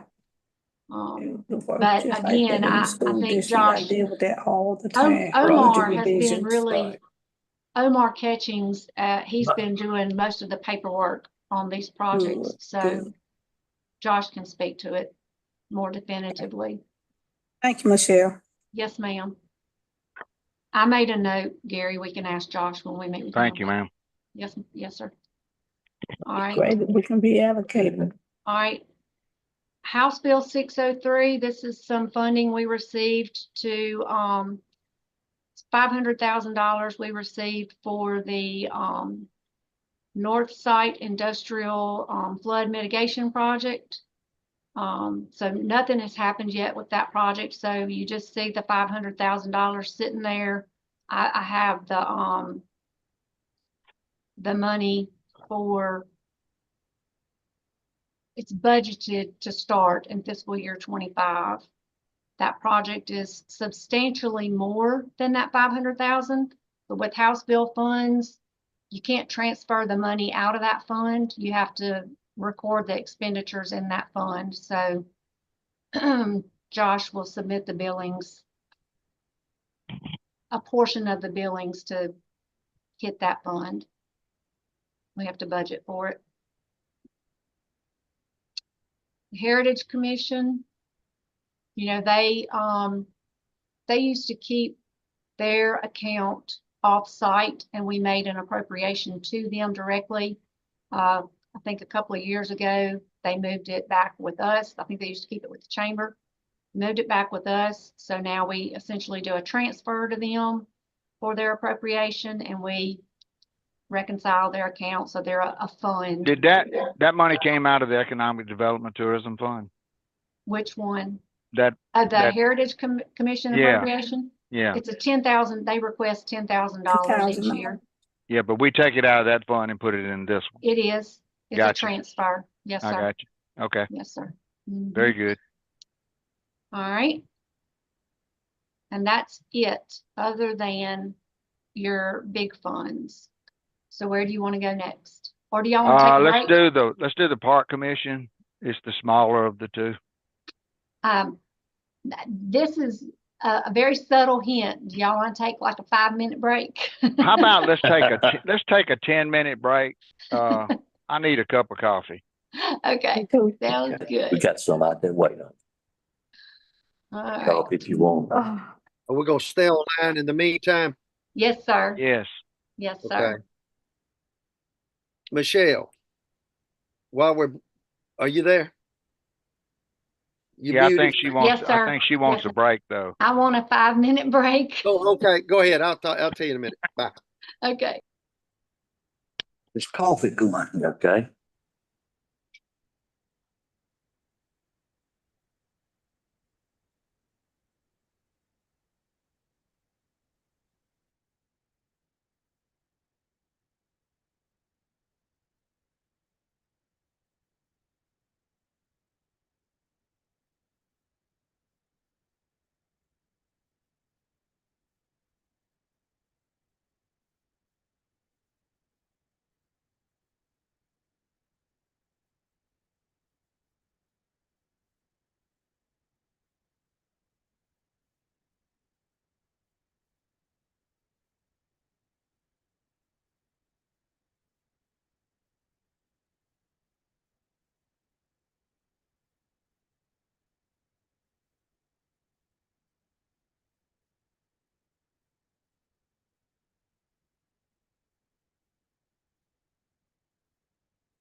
Hey, Ashley, Yes. I forgot to, I muted the boardroom I'll go while we fix were it. on the break. I thought they might be visiting Mhm. and I forgot to unmute them when we went over there. So will you go unmute them, please? Yes, I will. Thank you. You're welcome. Michelle, are you back from your break? I am, yes, sir. While we're waiting, there's no need to go over this in the meeting, but possibly. Two things for everybody. Well, One thing. now I'm gonna stop you real quick. Now Okay. we're still live, so I don't know. Okay. Just gonna share that with Well, you. thank you. This has to do with our basic historic increase in our commercial insurance. We Mhm. we need to realize when we get ready to negotiate with them for the new year, number one, we mostly have new roofs. Okay. So I've learned by bringing that to their attention, even though they know it, we need to let them know that we know it. There could be a decrease in our premium based on that, number one. But number two, they cannot go up on our insurance per that recent hail damage because it was a catastrophic event. So while they can have increases, they cannot say we have an increase based on that past hail damage. Right.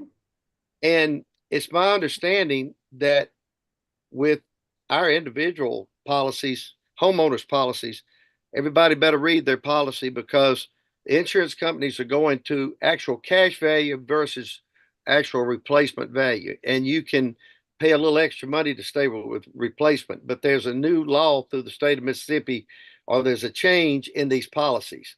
So not only the individuals, but dealing with the city, let's make them realize that we understand we have new roofs and see if they will give us a little discount for that because I mean that's where we are.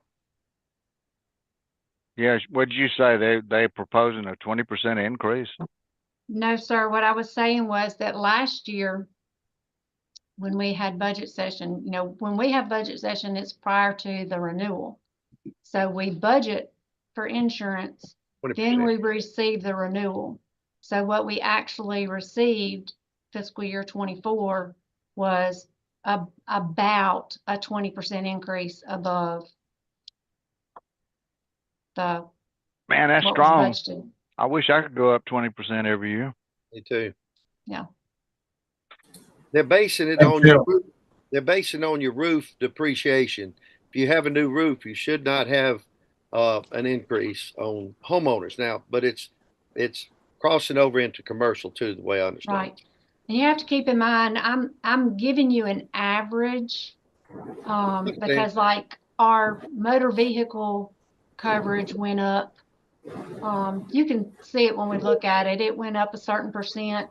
Property went up a certain percent. General liability went up a certain percent. So, you have a variety of coverages, that had an increase. Not all of them were 20%. Some were Right. 7%. But I do anticipate seeing an increase this year. We used to buy down our wind and hailstorm deductible. And I don't think that's an option going forward. Okay. Michelle, when do you anticipate us breaking for lunch? 12. Okay. But Gary, we can break at a different time if we need to. The reason why I say 12 is because I wanted to start with the department heads at 1 if we get through the operational budget. We'll be through by 12. Okay. Gary, on based on a 5-year average, what's our tourism increase per year looks like? All right, hang on. I'll go back to that. I missed that part. I wanted to write that down. Okay, so it's kind of crazy, Danny. Because guess what? If she move, you gonna be doing something too. The average for the last 20 years has been 4.5. But if you look at the last 3 years, I'm gonna give them to you in a row: 12.27, 9.9, 8.37. It's gone up almost. It's gone up 40% in the last 3 years. That's amazing. Ashley, will you email? Did I copy you on the email to the department heads with their schedule? Yes, you did. Will you respond all to that and let them know we will start with today's schedule at 1 o'clock? Okay, I'll let them know. Thank Danny, you. our tourism revenue 4 years ago was $980,000. Yeah. Well, this year's in 23, it was $1,311,000. That's our number one economic development. Oh, it is absolutely incredible the amount of traffic we're getting in this town for food and lodging. Well, let me tell you something. We keep track in the past 3 years. For the past 3 years, we're now doing business in 44 states in the store. We don't do an online sale at all. I'm talking about 44 states coming in this store. And it really is amazing. And repeat business.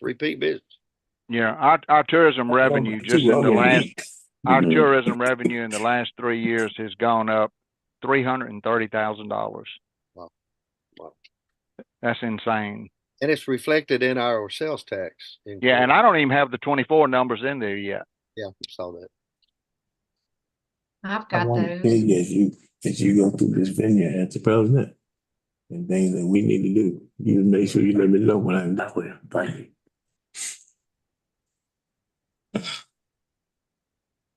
But I tell you what's amazing.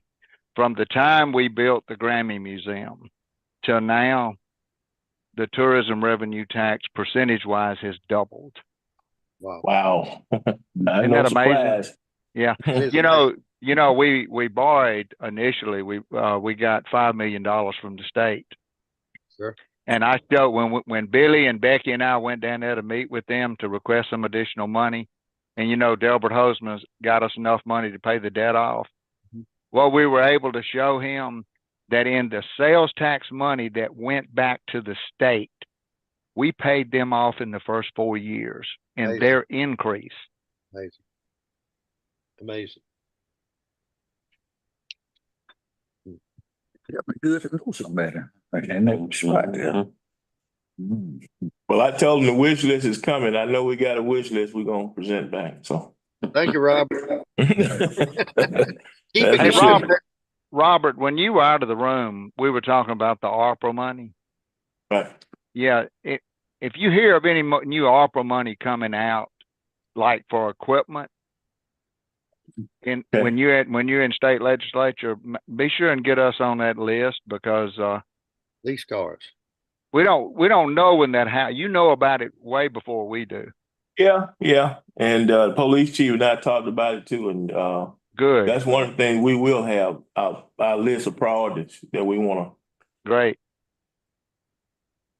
And I put that task on Danny up there. Not Danny Abraham, Danny Griffith. Danny knows what our wish list is. All right. Hey, Michelle, Joe Denson just responded to me. There is no max. Okay. It doesn't matter if it's 1 or 10. It's $45,000. Okay. Per person. Employee So if we have 10 people that do it, we just have 10. Wow. Okay. Fortunately, we hadn't had that many. Right. Oh wow! I thought there was a max. I thought it was. I thought it was. The fund is working though, as long as we're staying on top of it like this. To really shoot it up there. Cancer treatment system. Right. Awesome.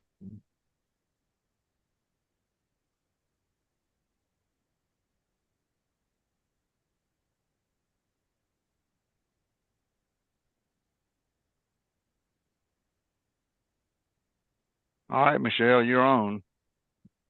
Okay.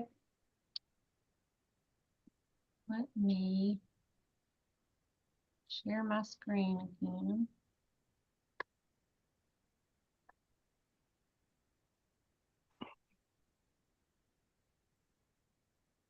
Are we back on YouTube? We're still on YouTube. Okay.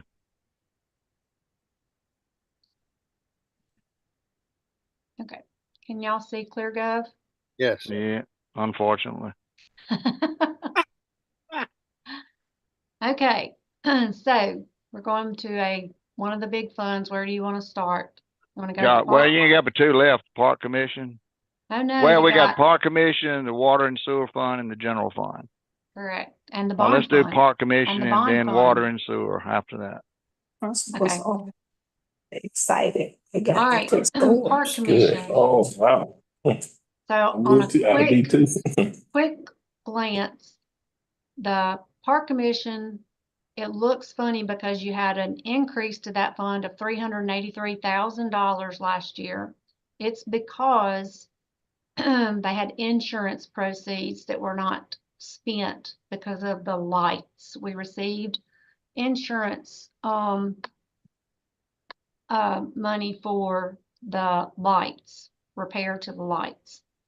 And so they actually ended the year with a surplus. But We're going to that spend money, that money, right, though? that's right.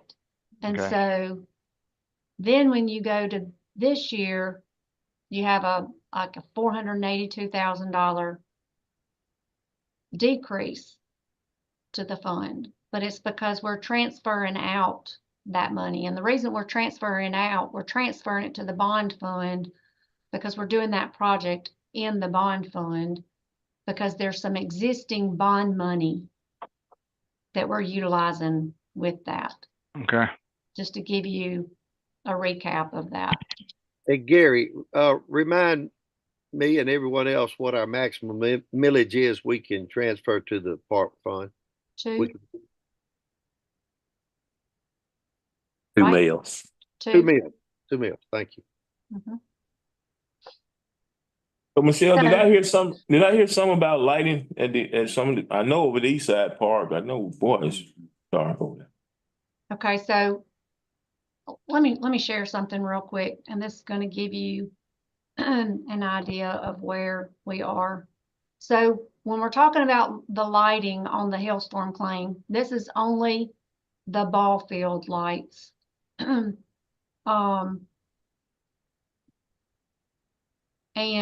the money that we received from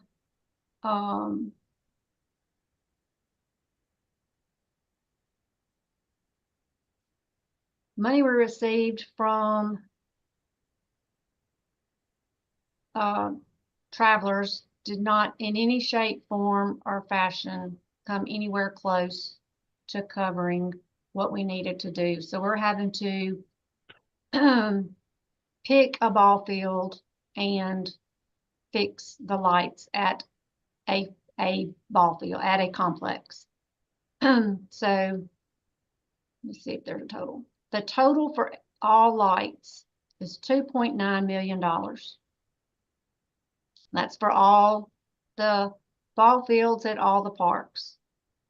Amzie Moore was 799,000. Fireman's was 294,000. Bearpen Baseball Complex was 1.3 million. I don't think we could even get an estimate for East Side because they were going to have. I think they had to have everything complete. So softball complex was 517,000.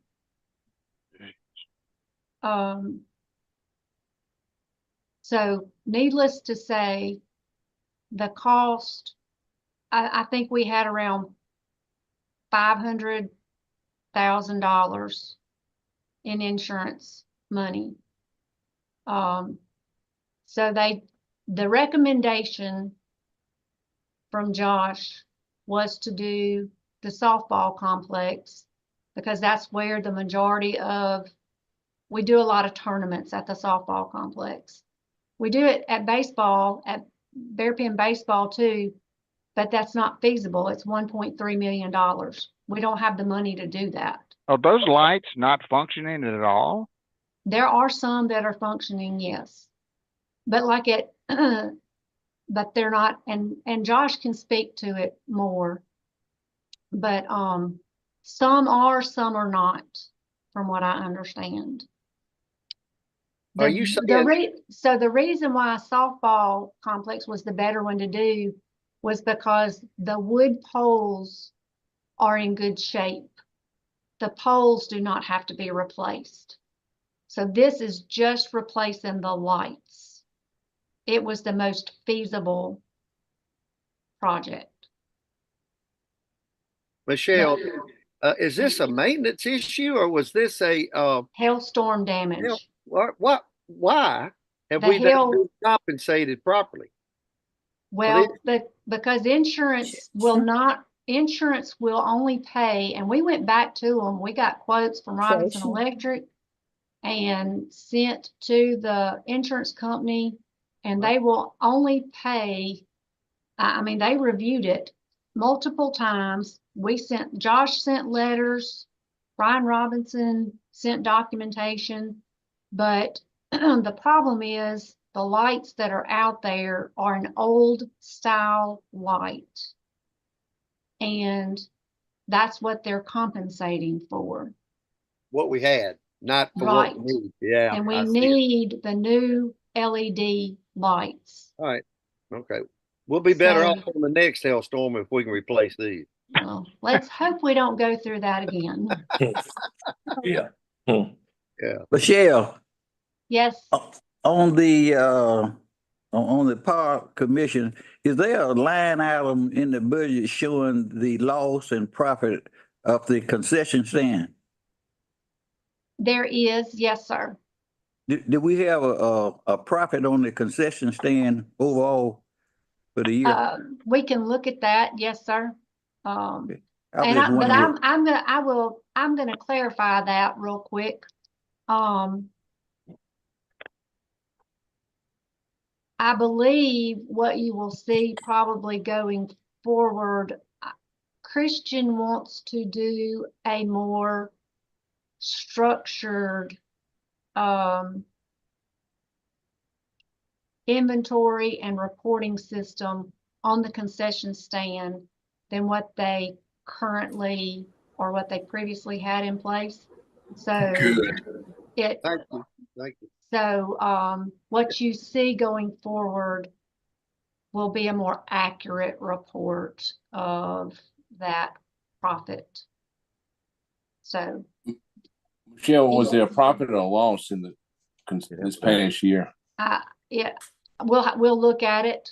I believe it was a profit, but I'm not gonna tell you for sure, but we'll look at it.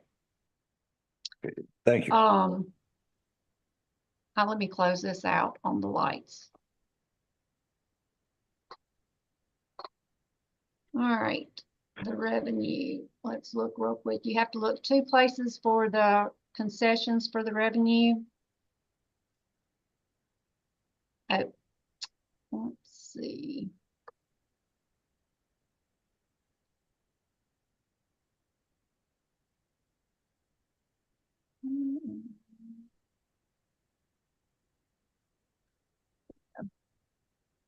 So this is a projected figure for fiscal year 24 on the park department. And then you have tournaments as well. But your tournament expenses are separate as well. So let's just look at the park. Your revenues are $30,000. And your expenses .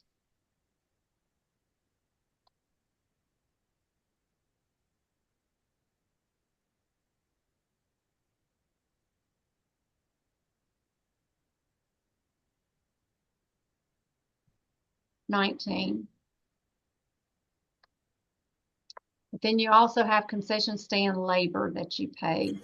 So, but that's just the budgeted figure, right? So is that column directly to the right? This is fiscal year 24. That's the projected number. Projected. So the actual cost is at 16,370.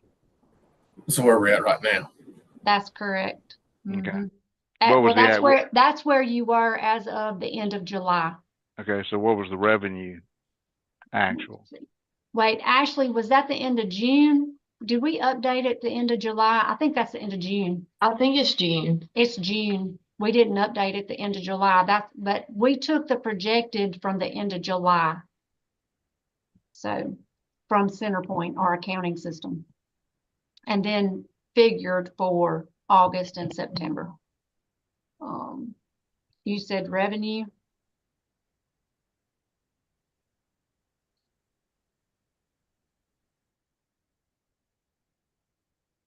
$28. You know, think about it is you ought to be making 2/3 what it's costing you. And, you know, if you're spending 16,000, you ought to be grossing 45. Yeah, we do need a better system. Inventory loss and control. Labor.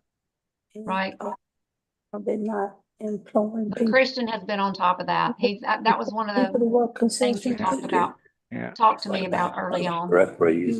Sounds like the concession work. What about in the concession Yeah. work?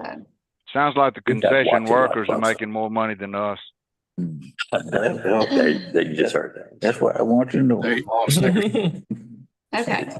It's all about So, leadership. You gotta have somebody watching it. Let's see. Can't we look- just buy some cheap point of sale systems and put in there? So that's one of the things he asked me about. Could Yeah, he get- you can buy point of sale systems for a fraction of what they used to cost. Yeah, And that's what he Gary- wants to do, Yeah, something that he yeah, can put the yeah. inventory in. We'll take that as And so what they have right now, they do have something like that. But the inventory Yeah, is in it, yeah, but it yeah, only that would tracks be credit fine. card sales. It does not track cash Just- sales. year after And so year. he Gary, wants everybody- something that tracks both. And it's people we hire, yeah, but you Yeah. gotta watch it. Everybody's Right. going to no cash sales. If They're going to somebody credit was in cards. there, Right. No cash. I'm sorry. No cash. you Yeah, got the and that's authority not a if bad you want idea. to. Hmm. I'll give you the authority if you want to go in there with. Okay. You know, I didn't want to stop those things. Right. Okay. But there'll be something can. Oh, a lot of times, yeah. All right. Let's see. I Hey, had they know some somebody's notes watching. on park.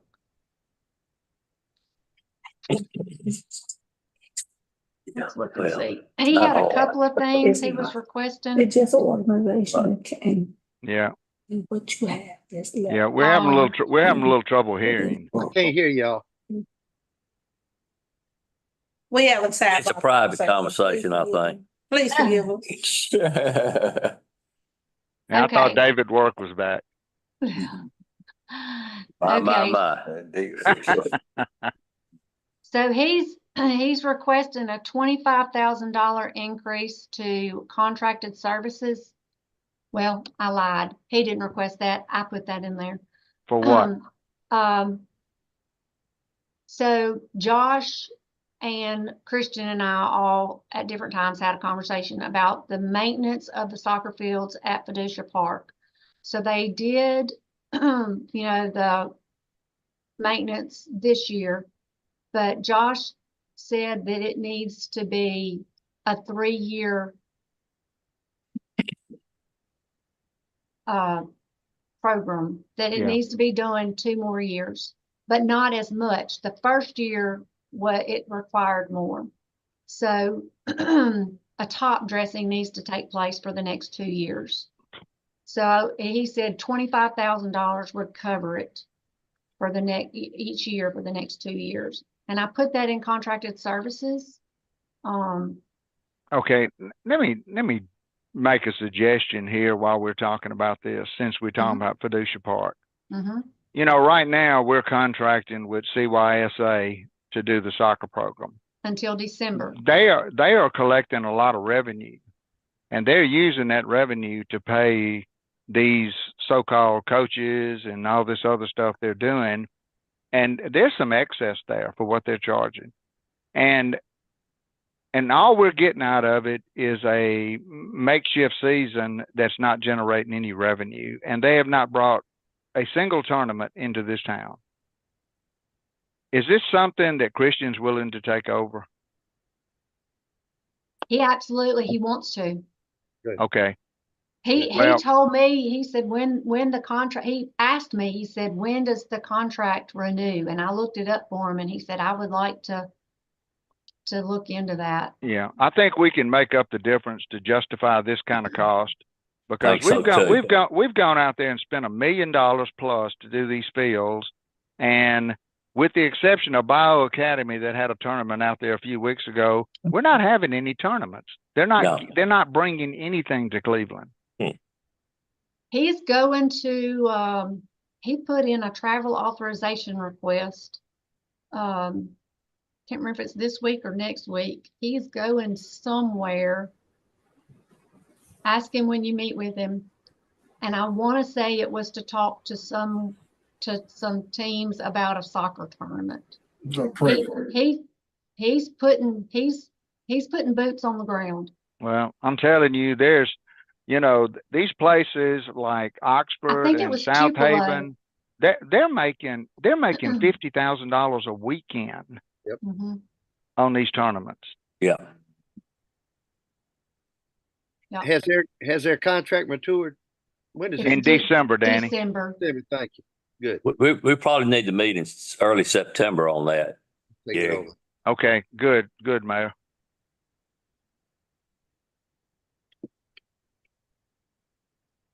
Let me write that down.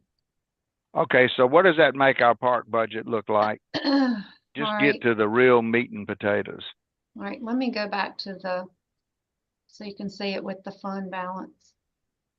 It is not pretty. It's positive, but when you implement any kind of changes to personnel as far as merit or COLA or anything, that's gonna go away. Okay, at least we're positive, because many years in the past that number has started out negative. Yeah, big time.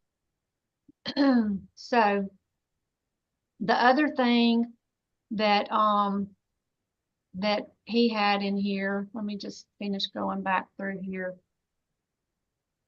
Let's see. Can't remember if he asked for anything. There were any other increases other than the general. I know that, he did ask to add a couple of line items. I think like program expenses. He wanted to add that line item because he plans on doing more program type events and activities. So he asked to add that line item. Let's see, I might have passed it already.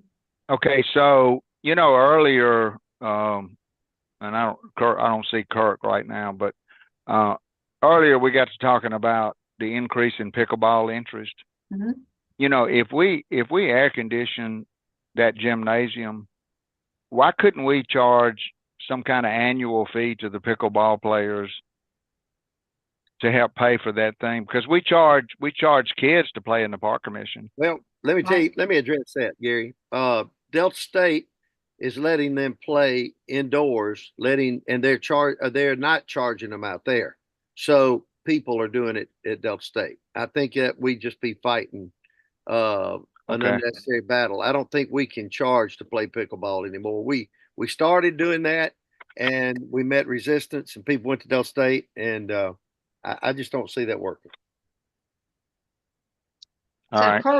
Program expenses, he's requesting $5,000. And he can probably tell you what all he has in mind.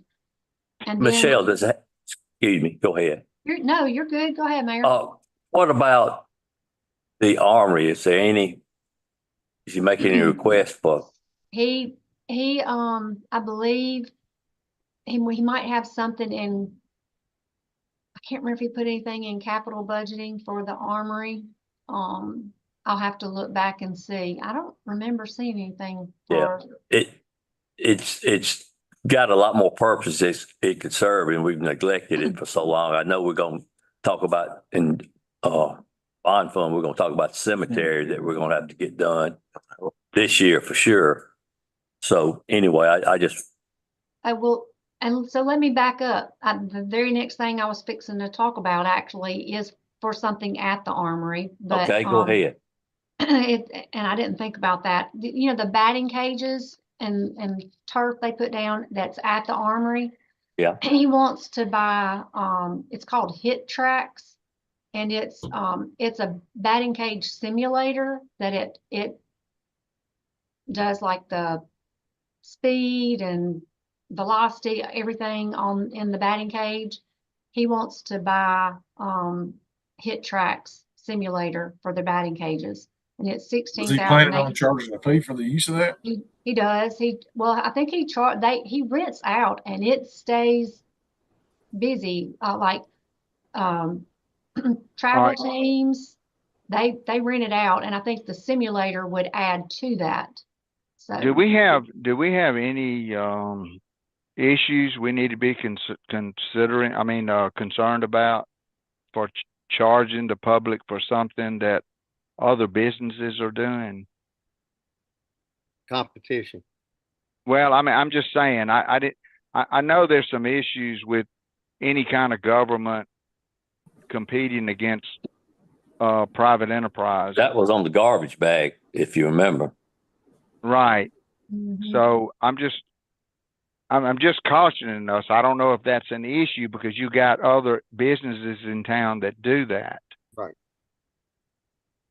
I guess that'd be a Danny Griffith question. I'm I listening. don't guess he's on with it. Danny, I'm with here. yeah. I'm here and I'm listening, and I'd have to look at it, but I think you're right. Yeah. Well, I remember when the county got into the gravel business several years back. Somebody filed a complaint with the state that we were competing with local businesses and that it was a legal issue. And we do have other businesses that have batting cages here in town. That's true. Yes, we do. I mean, if we offer it as a thing to the citizenry as part of our park commission, that's one thing. But when you start charging for services, then you become a business. I think it needs to be looked at, Danny. Yeah. Yes, sir. It's bad too. They were very expensive now. All right. Can we just wait on that line item until we get clarification on that? Mhm. And Yep. if we have to, we'll do a budget amendment later in the year if we don't get to it. Mhm. So I think for the moment, Mayor, I would say we take it out until we know. I agree. Okay. Please do. And you can ask Christian what they are doing as far as the batting cages and how they're using them. So to get clarification on that. Yeah, I mean, it's just like our parks. Right. We allow the public to use our parks, and that's okay. But when you start charging for a service, then you got to be careful that you're not competing with a private enterprise. Yep. Right. That sounds like what you're doing with this purchase. It is. Christian's gonna come in this afternoon. You'll get more detail. Sure. I don't know if he's this afternoon or in the morning, but he is on the schedule. Okay, good. All right, and that's pretty much it. Well, that increased your park budget by 16,000. Yeah. I think that was it as far as. All right, let's go to water and sewer.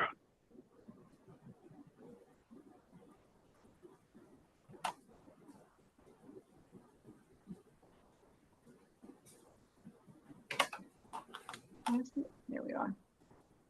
All right, let's look first at the dashboard and see where that fund is ending up. All right. Oh, that sucks.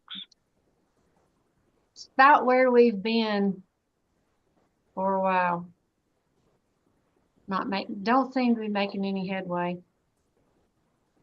Maybe a little, but this year, if you can see, so fiscal year 24, we're projected to have an increase in the fund. Fiscal year 25, we're projected to have a decrease to the fund. Yeah. Yeah, I don't think people realize the hit we took from the Siemens issue.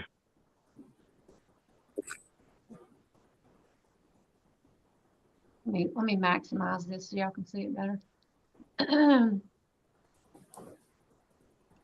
All right, so where to start? Let's go look at, I guess we'll just look at the revenues. So obviously, you know, your revenues here are going to be your water and sewer revenues, and that's based on your average number of water and sewer customers at the current water and sewer rates. Okay.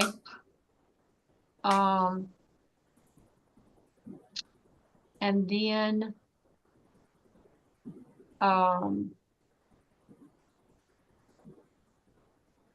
did we increase those rates last year? we did, I believe it was 5%. And I've got that user rate, user charge rate analysis sheet that I can pull up for you and Okay, show that to y'all. let me ask a question before you do that. Mhm. I know that somebody, whether it was y'all or Josh, did an analysis of water and sewer rates from other cities. That in 2017 or 2019. Can we get Yeah. a current, can we get somebody to check with Greenville, Clarksdale, Greenwood, Mhm. and then some, they may not be representative of it, maybe even some other cities around the state, Mhm. like Vicksburg. We checked Indianola, Greenville, Greenwood, and we were considerably lower Yeah. back then. I mean, they- we can't, That's probably still the case. They we can't haven't stand lowered these. their rates. Yeah. We can't Like- stand these losses. Like way, way lower. We were considerably lower. Greenville had a problem now. Yeah, they had Siemens too. Mhm. They had, And Mayor, Greenville may not be a good comparison because they're way deeper in their Siemens Yeah. problem. That's what Josh and I talked about. Maybe Greenville wouldn't be a good one to look at. It's not. but Mayor, we need to, if we have to go up on this thing, you know, when we publish that, we need to show the people in this town what other cities are charging. I'm talking about cities like even Madison and Ridgeland, and you know, we're no different. They may be bigger, but we're no different in terms of what it costs to operate a water and sewer system. Same problems. Right. Right. I think Greenwood's probably our best example, but yes, I think we do need to show because we just can't keep doing this. No, we're losing. We're losing, and you add that to the fact that we've had to spend extra money to completely replace our system because of the snafu with Siemens. You know, it makes it that much worse. Hopes of light at the end of the tunnel there. So, what does our deficit look like, Michelle? The overall deficit, Yeah, it was 2 million. I mean that's our reserve is negative. The Good. fund balance is a negative 2 million after everything. I can go back to that screen. I mean, I don't know how much more we can, how much longer we can sustain that. I don't think we can. Here it is Oh, right we here. That's your should. fund. That's your fund balance after everything. Wow.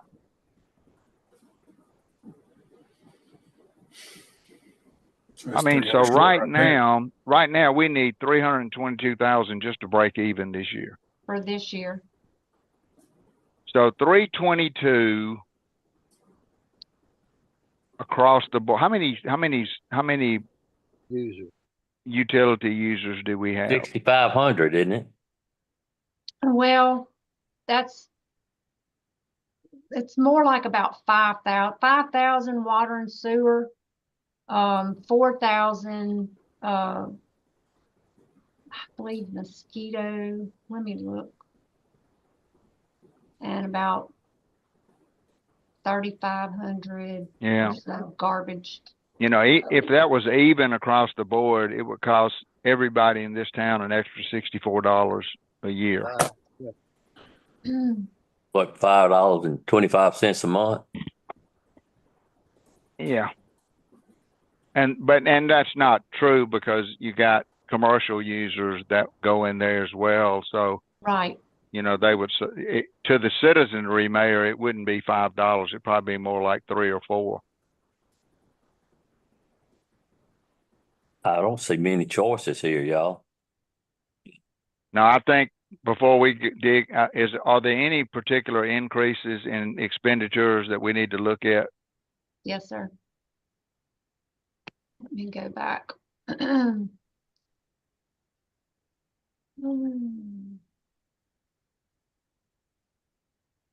So,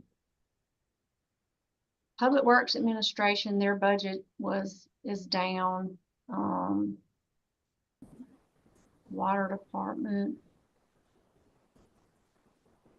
Let's see. Let's look at wastewater. It shows that it's down, but that's because you don't have the wastewater treatment plant construction project going on anymore. So let's look at. You need to look at some line items. Yes, sir. What's that 135 contracted So services? that's an increase to contracted services. In the past, we have budgeted, I want to say 150,000 there. I think he requested 300,000, and so typically what we try to leave what the department heads asked for, but we moved 15,000 of this, something he was asking for, to another line item. And so it brought the request to 285. What's the justification? So what is it? What is his increase? What's it represent? He said he said that he has so many repairs that need to be made citywide on pumps, water mains, that kind of thing. Can we not capitalize some of that? Can we not bond some of that? Mm-mm. These are general operating. I mean, these are repairs. Right. Wow. So I will tell you what, I had a meeting with Thomas, and I didn't change this line item yet, but I gave him a recommendation. And my recommendation to him was, so I feel like he's budgeting for a lot of what ifs. I agree, you know, there are a lot of pumps and water mains that, you know, need to be repaired or may need to be repaired. My recommendation to him was that he get a more definitive plan, that he do an inventory of the system and identify the at-risk pumps and water mains and prioritize them and get like a 3-year plan and get quotes for the repairs and maybe bring that back maybe next year. And then it might be to where he does, you can't repair the whole entire system in a year, kind of like what we're doing with the street improvement plan. Yeah. I did not change the number yet because it's not, I thought maybe I might talk to y'all and see what your thought was on it. Well, you're gonna have to change the number. Right, but it's not my decision what that number should be. You think half, Gary? The budget originally was 150. In the past, it's been 150. Yeah.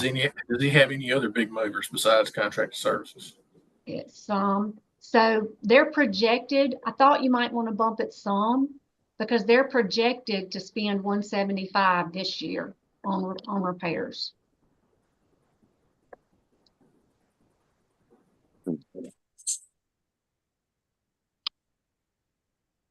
What about the other lines further down?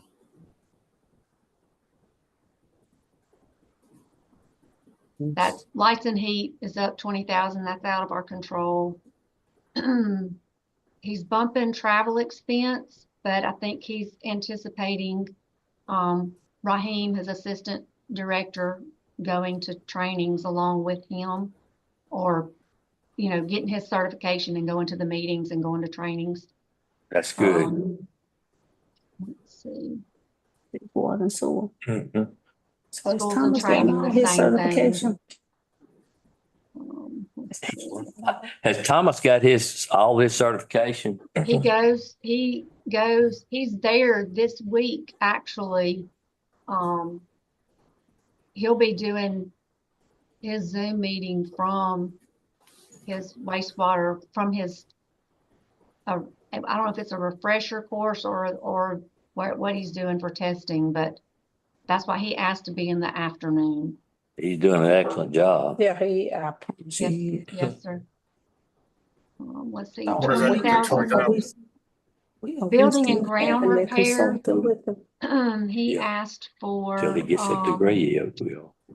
building and ground repair. It was, let me look at the request. It was a gate, an automated gate, and at the influence station, and a door that needed some kind of panic door, and he'll have to explain to you what that door is. And Where's the effluent station? I'm not sure where it is. I know where the influence station is, but I don't know where the effluent station is. Where's the influence station? It's out there at the treatment plant. Okay, so I imagine they're probably all that way then. I would Right. They think may have to so. wait on that gate. He can probably explain to you the purpose of that as well. Do you want me to make a note for y'all to ask him about that? Yeah. Yes.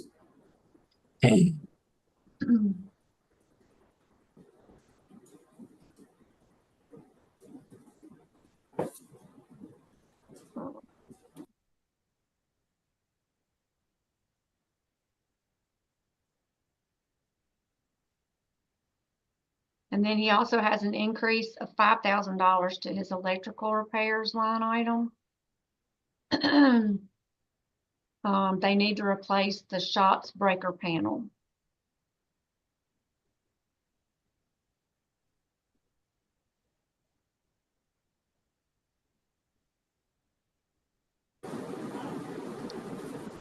$6,000 increase to water and flow meters.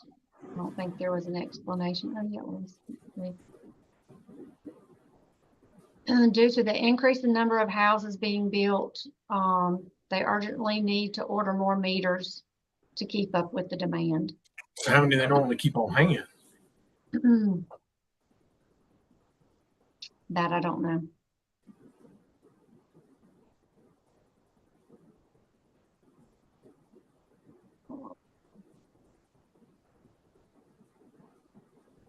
Small tools, an increase. What's the current budget on small tools? Let's see. Oh, it's just an increase of $1,000, 9,000 to 10,000. Yeah, I'm not being critical. I think this is just a function of his being his first time, doing a budget process. So, if anything, this would be a good opportunity to, teach him how we do this. Back up a little. Equipment and machinery, $18,995. He's requesting a Mahindra UTV that's $14,000. I do know that he found a used one instead of buying a new one, and he's requesting an ice machine for the shop, for the wastewater plant. I don't know if they have an ice machine. I know George comes here every morning and fills up his water cooler for ice for when he's out in the heat. Then in heat, they need that.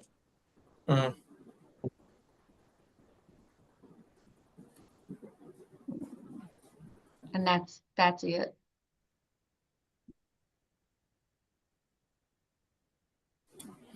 All right, well, wherever we can decrease this budget, we need to, because this is just like all our other funds. We cannot budget a deficit here. We're supposed to break even in this fund. I think it'd be And pretty we easy to still, knock back. and we are still doing our consultation until Thomas gets his certification. Yes, ma'am, that is budgeted. It's budgeted for the entire year, with the understanding that if he gets his certification, So, the agreement will stop. Okay. And how much is that? It's $1,500 a month, $18,000 for the year. but he ought to have it in the next few months, should he not? It takes about, it takes a few months to hear back, so Oh, we're thinking goodness. maybe by January, hopefully we'll be able to stop. Okay. We hope.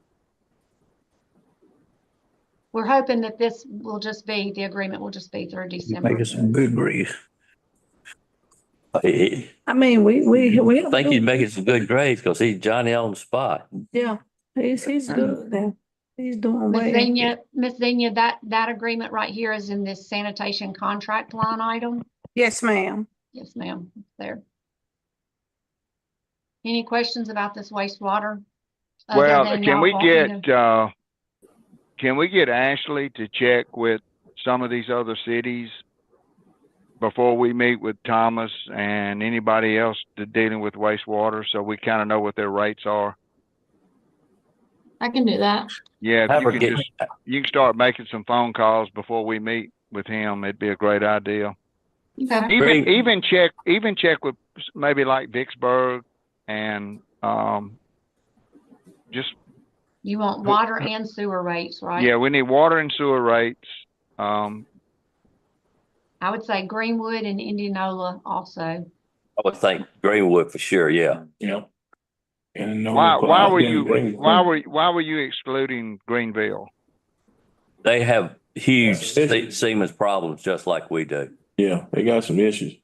You got a lot of Well, issues. I mean, I know they have issues, but all we're looking at is rates. Okay, well, I don't Well, include them if you want a to. lot of the racing things fluctuated with the problems that they were having, and there was some customers that was unsatisfied because of the rate that was placed upon them due to the city's mistake. If you want to show them how high it could be, that'd be a good one to call. So, I know they were in Yes. they were in our original review. Well, let's Greenville do was. it then. yeah. Get them. Okay. They're Yeah, not- well, And that we definitely need to, the cities that have the population similar to ours. Right, that's what. Greenwood's a good one. And I think Greenwood, like the mayor said, Greenwood has similar populations and in our area.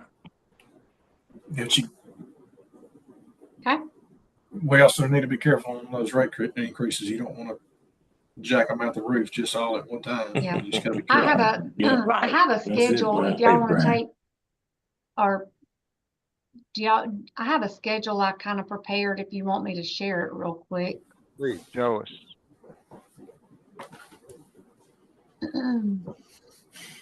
The and Carolyn coincide. I mean, with just some moderate increases and going down through here with the scalpel and cutting, some of his increases, I think we can make that difference up fairly easily. He may not like it, but it's what it is. Well, you got to be careful that a wish list and a budget don't have to be the same. Correct. Right. Ain't be the same.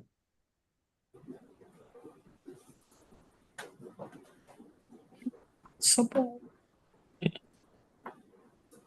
Yeah. Yeah, it would be nice to jump on that general fund before we go to lunch. Well, look, do you want to do that real quick, and then I can share this when we get back and we look at their rates? Sure. Okay. All right.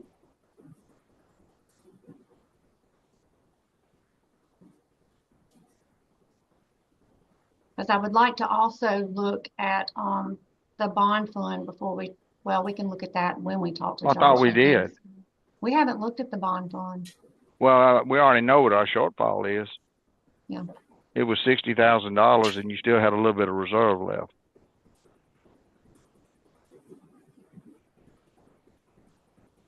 No, the bond fund, we have Oh, the bond. Bond. Okay. Public I'm sorry. where I our was projects. thinking of bond and interest. I'm sorry. Yeah, I kind of wanted to share, y'all really don't have to necessarily look at the what's in ClearGov, but I kind of wanted to share the bond schedule with the Okay. request. I mean, the bond fund should work itself out because we can't spend any more than we got bonded. Yeah, we have. Right, but I want y'all to be aware of the requests Yeah. before you meet with Josh. Oh, ain't no doubt about that. Thanks for mine, baby. All right, so let's look Yeah. at the general fund real quick. I say real quick, it's this is your net impact to the general fund.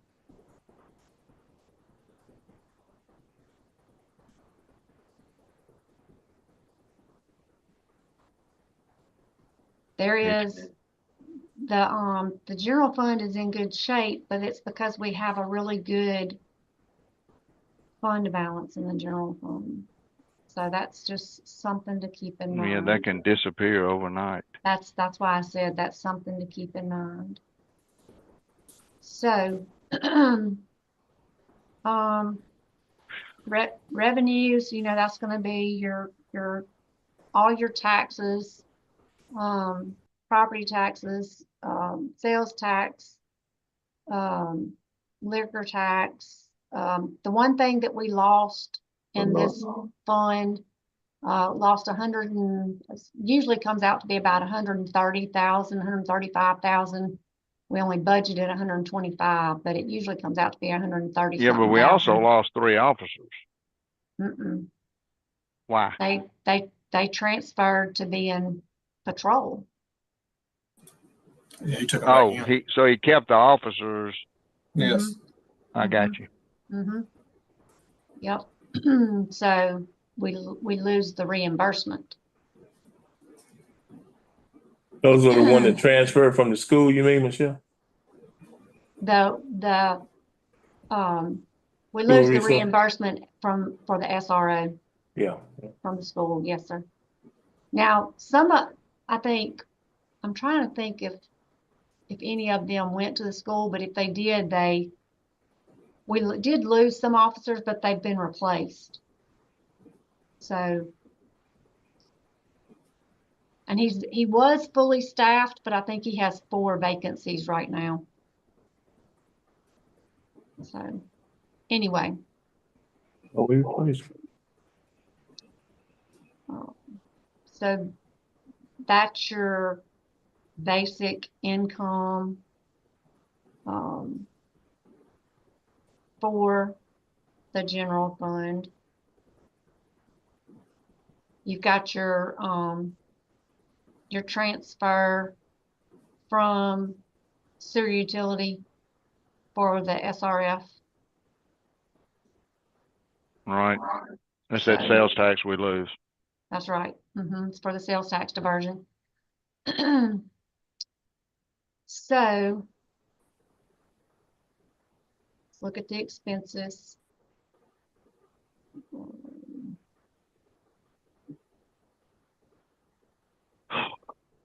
Transfer out. So we're transferring to the park fund, the health insurance fund, and then there's a sales tax diversion on the Canon TIF.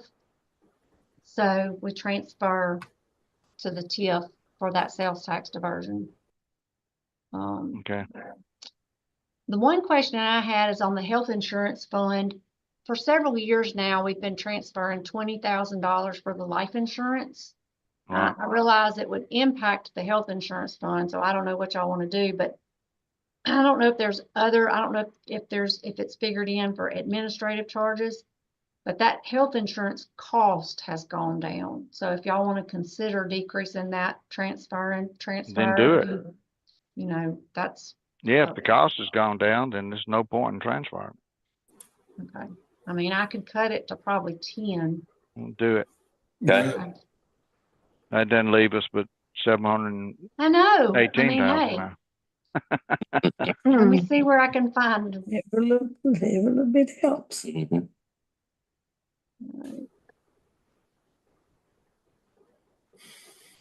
You took the whole 20 out? Oh, shoot, I did. Thank you. I'm glad there's another set of eyes. That's okay. Make myself a note to fix health insurance. Or Ashley, when you have, well, she's on the phone. Transfer. All right. Supervision and finance. There's a couple of things on here that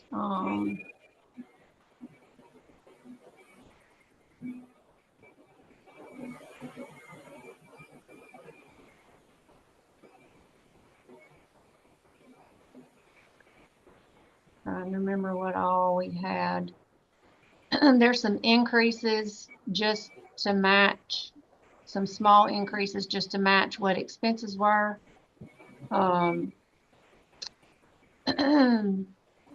Increased for like printing and then also election.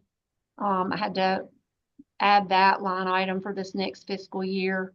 Let's just don't have one. Okay, that's my vote. I stayed with around the same budget. I think I might have increased it maybe a couple of $1,000s just for potential increases in cost. I was looking for election. I cut our travel expense. It says an increase by 600, but it's actually, I cut travel and I cut schools and training because we don't have as many people doing certifications anymore. Insurance is up.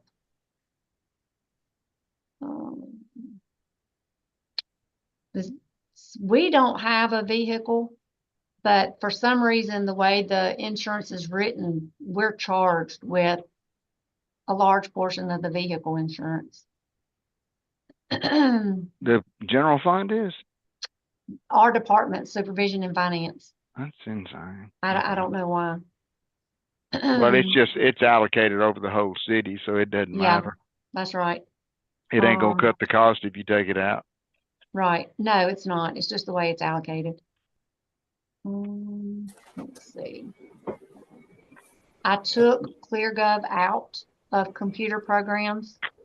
So Gary and I have had a conversation and I think we're gonna use Danny. Did you already talk about that, Gary?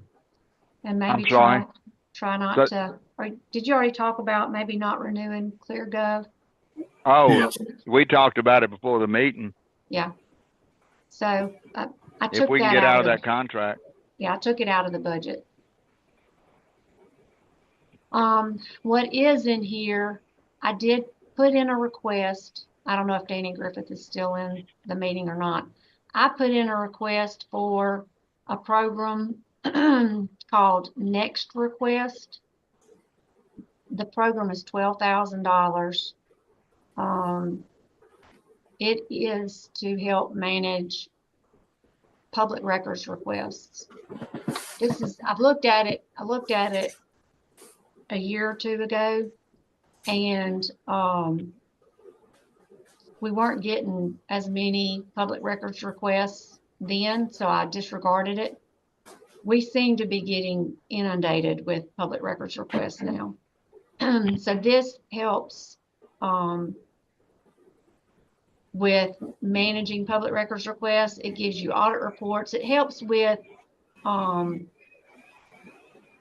you know, not only managing the request, but it also gives you something to where you're, you have like a, something like a report to where you're, if somebody says, you know, I didn't get it or whatever, you have something to provide documentation of how it was managed. As far as like any kind of legal proceeding. Who's making all these requests? Who makes them? All kinds of people from all over the United States. Wow. Yeah. Yeah. Michelle, is there not a fee when they ask Yes, ma'am, there is. copies? Yes, ma'am, there is. Minimal.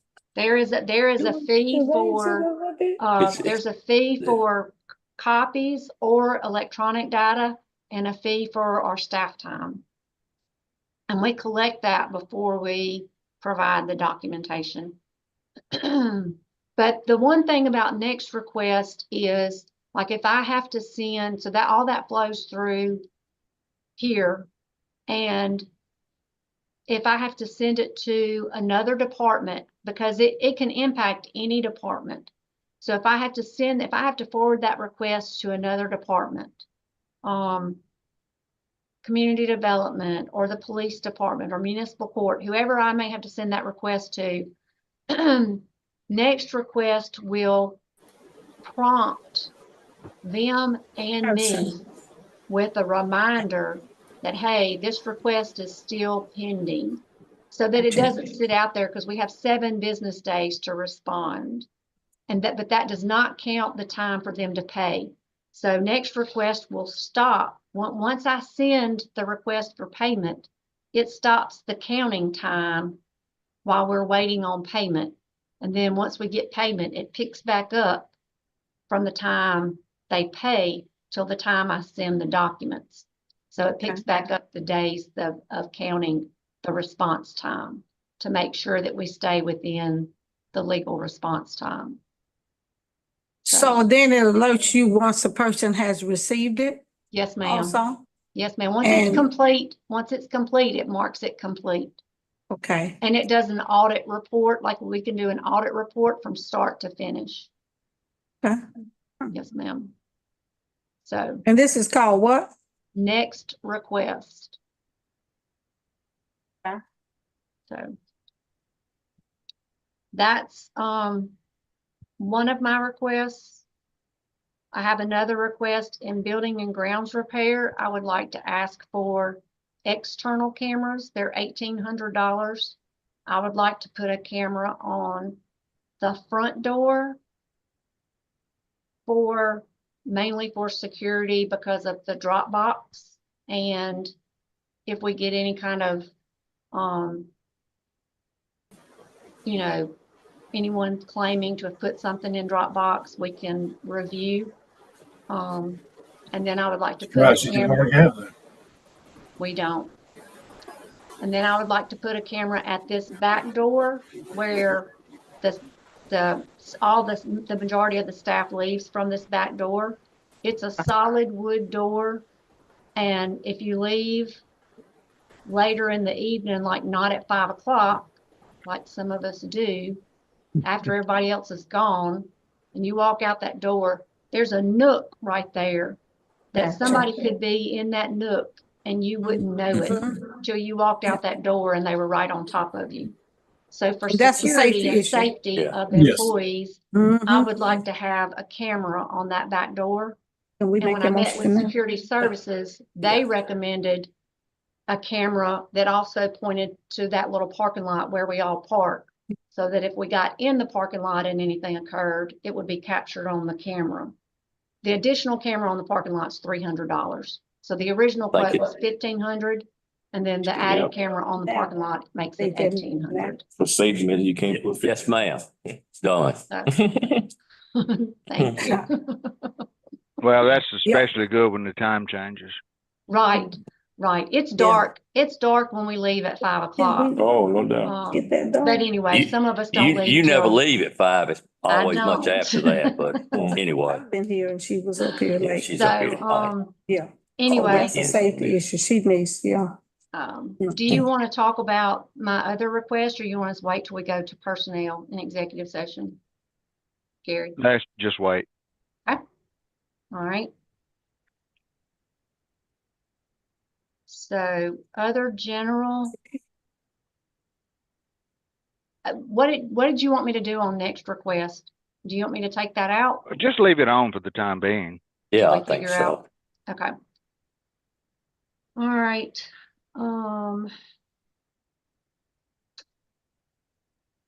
So other general, there's a variety of stuff in this account, this department.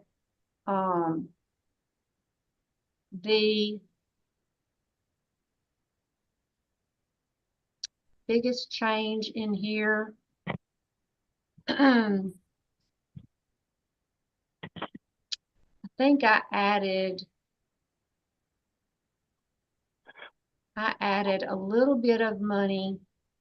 So the Literacy Council kept their request the same, but I want to say I added a little bit in building and grounds repairs. I added 4,000. Well, it had a little bit of money in there, but it shows a decrease. I feel like, so the Literacy Council on their building, they've been having a lot of issues with at that building. I've got Josh going with Wes to get me a quote on some of the issues. There's a little bit of money in that budget that I'm going to see if we can make some of the repairs this fiscal year, because there's a little bit of money. That's the old chamber building. It is. Yes. It is, and it needs some tender love and care. So I think I put in y'all's Dropbox a letter that was sent by Brett Marchant and Audrey Sy about some of the issues that they've been facing. Okay. So we're going to look at what we can do this fiscal year to address some of those. Okay. And then maybe with this, some of it's much larger than that, but they would have to get quotes for anything else. So hopefully we can address some of it this fiscal year, and the rest of everything else remains the same. This computer and office equipment, that's our citywide lease on all the computers. Okay. Municipal court.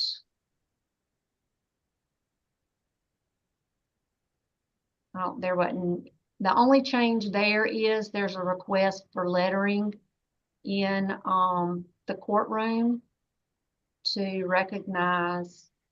I don't know. Do I need to? We'll talk about that later. Okay, that's what I thought, since we're police department. Let's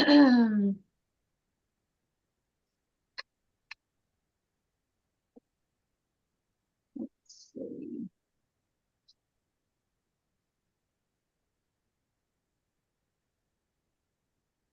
He said we were pull off to the short police department. Police from the He short.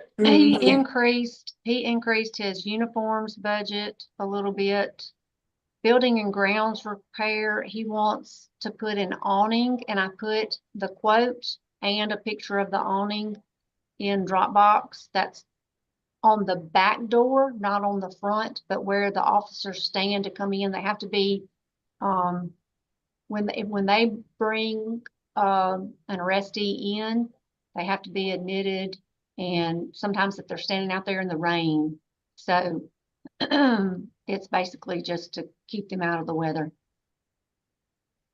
That's $3,900.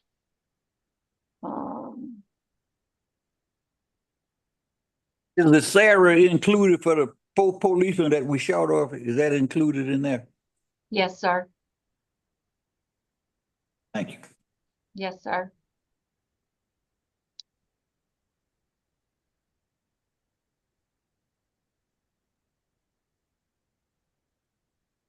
This is his current vehicle leases. Okay. No increase to anything yet for that. How much more we got on those leases? I can pull up the lease schedule and let you know. Okay. Maybe Well, when we meet with him, if you'll have that available. I will. Some of them were just purchased last year. Okay. In his Did that, bond, in the bond I would think request, the SUV. he was asking for repairs to the upstairs, renovations to the upstairs to kind of finish what they started with the grant and the project, the downstairs renovation. There were some issues that they need to resolve upstairs. He can speak to that, and nothing was touched in his office. He wanted to do just like paint, carpet, and his bathroom, I think. These days, All that submitted in the bond schedule, nothing on his operational budget. Fire So his whole department, budget didn't go up much. Okay. the fire department, there was nothing new. They pretty much stayed consistent with what they've asked for in the past.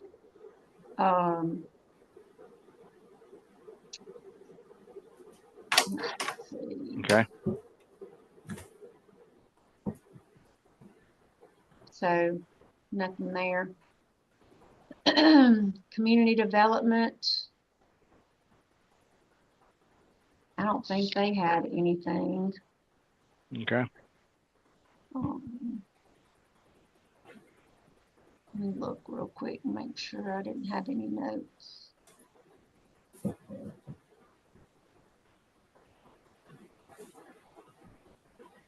Nope.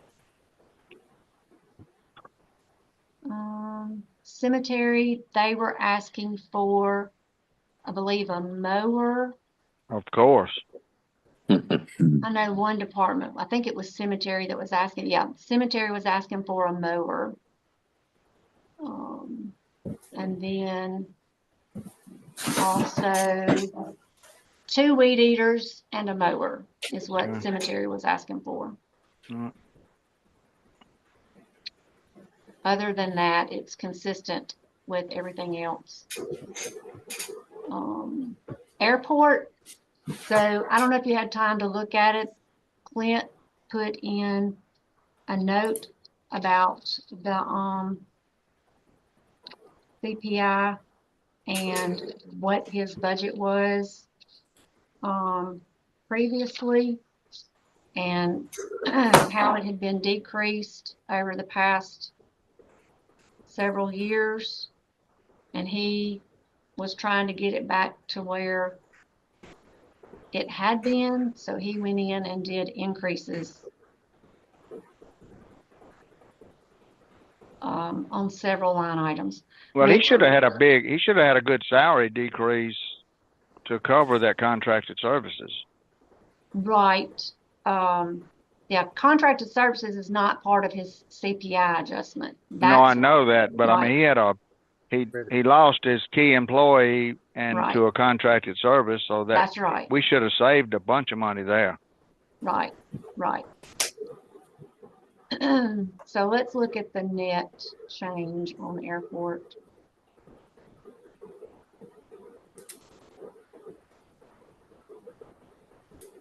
I mean, it's kind of pretty much the same. Okay, it's not too bad. Not too bad at all. It's the next department.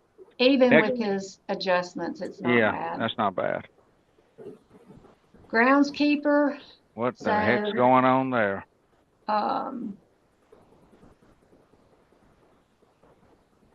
They put in a request for City Beautification, put in a request to increase their budget by $10,000. from 30 to 40. Danny, is that what you were asking about? Yes, they were actually asking for 12. They put 10, but they said they'd like 12.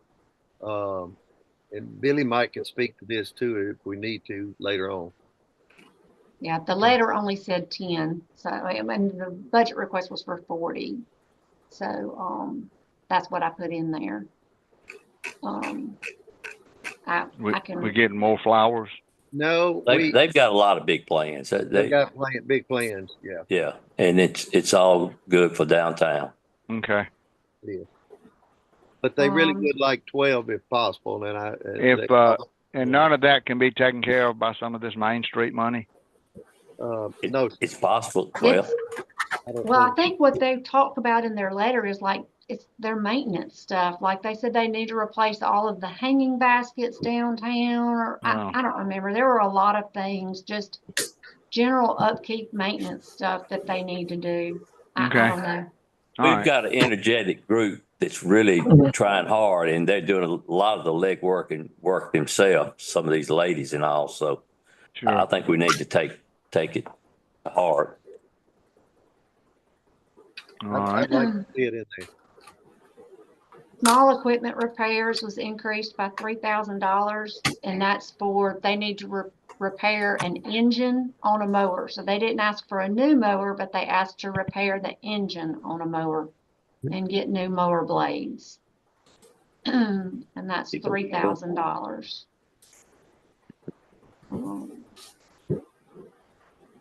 Contracted services is up $30,000. Oh, this was their big thing. The fence at Turntable is. What's wrong with the fence? I'm sorry? Isn't that a wrought iron fence? It is a black wrought iron fence, and the cost, Steve-O nearly fell out when he brought me the quotes.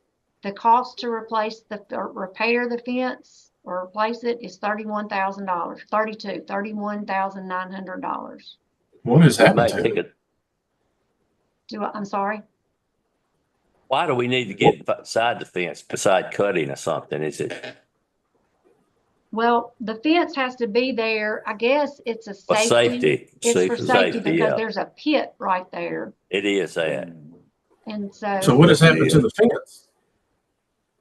It's torn up from what I don't know how it Possibly happened. vandals. Right. Yes. It's in pretty bad shape. Right. Steve-O said his recommendation was to do away with the fence and fill the pit up with gravel, but I don't know what that would cost, but. Well, we maybe need to make it an electric fence. Then that way it won't get tore up. So, that's your big hit to the budget is that fence. Okay. It can't be bonded. I don't think you can bond that fence. Well, when you look at the bond, you're going to see there's not any. Okay. All right. So, I mean, y'all might want to talk about what your options are with the fence. We definitely should. Yeah, we should. We shall. So, I'll put that on the list. So That's down in my spot, yeah. Yeah, it's in your spot. Okay. That's all on groundskeeper. All right. Street department.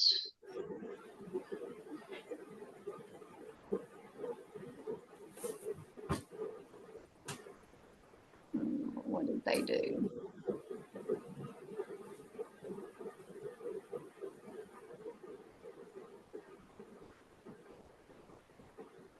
Got a 3-year plan going to street department. Increase their landfill fees.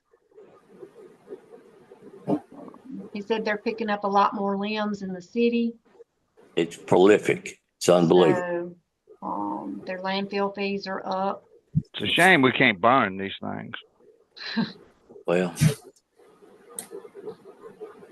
it's a shame also that we pick up almost anything. And, we do have those 5-foot length of limbs and stuff. Yeah. And we can't really control all that, but we got some hardworking people in the yards around this town. So several line items went up, just a little bit each, like motor vehicle repairs, heavy equipment repairs, small equipment repairs. And I think that's just, Well, I mean, what I'm looking at, except for some specific things, we may have to do a broad-based decrease based on a percentage. all right, this is your big hit to the street department is traffic lights, $55,000. Holy God bless America. You need to get, Steve-O to talk about the traffic lights. Okay. That was the big, 55,000. that was the big hit. We need to call the commissioner Yeah. to see if the MDOT can help with that. I'm gonna put one on Pearl All Street. right. They're also asking for weed eaters, a saw, and a truck bed toolbox. And the total of those items was less than like $7,000. No, it's $4,000 because their general small tools is Well, he $3,000. decreased his equipment by more than that much, so that's the opposite. Right. The equipment, the only item he's asking for in equipment and machinery, he's asking for a concrete mixer. It goes on the front of the truck, and it, when they're having to pour concrete, it mixes the concrete. I thought they contracted most of that out.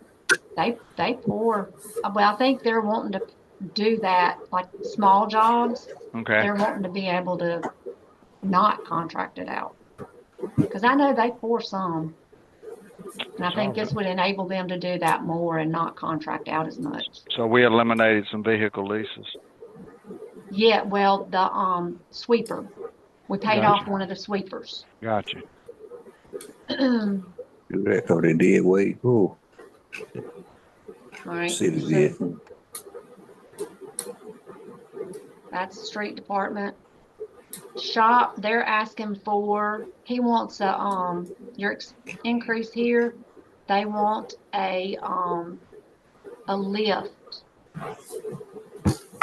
Would like to upgrade to two lifts, 2 drive-on lifts. The cars and trucks are bigger, and so it's a safety issue. The 2 post lifts they have will not pick up like the bigger trucks. And these is for the cars that we pick up. This is for the cars that our shop works on and they pick up. Correct. Oh, so this is in the shop. This is right. Like I our got shop it. department It's that a works on It's a city lift. vehicles. It's Shop lift. a shop The lift. shop Okay. lift. I understand. Right. And that's the only change Okay. on the shop department, but it's All right. $22,000. All right. But it's 2 lifts, so I don't know if they could do with one. I mean, I don't know. Just a thought. All right.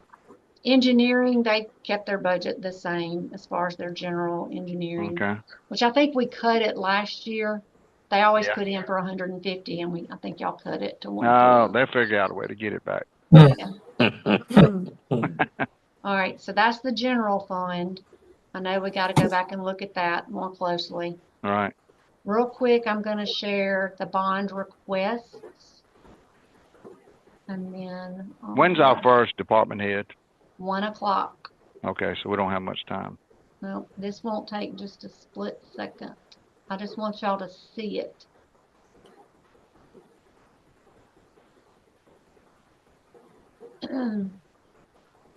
So you know what we're getting into. All right. So this is the total cost of projects and or equipment requested. That's $13 million. The ones highlighted in green are the ones that we have been able to fund, either by what Josh and I have put together as either going into the bond or through other funds grant funds or the reallocation of funds from So prior projects. this is primarily matching funds. Most of it is matching funds. So how much do that blue column? What's the matching funds that we're getting for that money? All right, so. Okay, so we're getting 2.1 million. Well, that's not all, I mean, that's for the bond, but now there is 100, the number is not, I've got to pinpoint the number on, and I may just plug the number from Josh. Somewhere around $180,000 is going to be reallocated from Rosemary Road, but we're not finished completely. Okay. So it'll come down to around 2 million. All right. So my number disappeared on this transfer.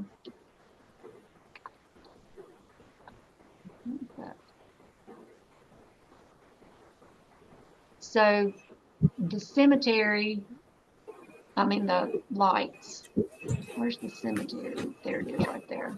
Okay. The lights are funded by insurance money and then a bond from a previous year. Okay. Anyway, this would be the bond amount. 2.1.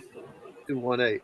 Actually, like I said, I've got 180,000 yet to reallocate. And Josh was making the recommendation on these two lift station and pump station projects. We talked late yesterday afternoon, and so we have notes here. He was saying this one could be a potential ARPA project, and that could possibly free up that 100. That's the one that he was saying that money we could possibly reallocate, and that would free up 165. This project right here, we have potential for $400,000 in grant. It's grant money pending, even though this would have to be allocated to the bond initially. If we get the grant funds, we can reconstitute it. Right, to one of these other projects that are unfunded. Okay. Yeah, we need to do everything we can to keep that bond at $2 million, because we're getting really, really close where we're having a hard time creating enough revenue to pay our bonded debt. Right. And we don't want to go up again. That's why when you were asking, can we move this to the bond? Can we move this to the bond? That's why I was saying, well, we'll talk about that. I understand. Well, it's always wishful thinking. Okay. So y'all want to reconvene at 1? Reconvene at 1. We have a full schedule this afternoon of department heads? We do. Okay. Are we going to have time tomorrow to revisit these things that we are jumping past? Absolutely. All right. So how many department head meetings do we have tomorrow? Let me see. I think we'll finish by lunch tomorrow. So we'll have all afternoon tomorrow. Okay. To revisit everything. Good. All right. So how many department heads do we have coming up this evening? Let's see. Let me look. We start with Josh. And I know Josh and Thomas and Dudley and maybe Christian this afternoon, but let me look to be sure.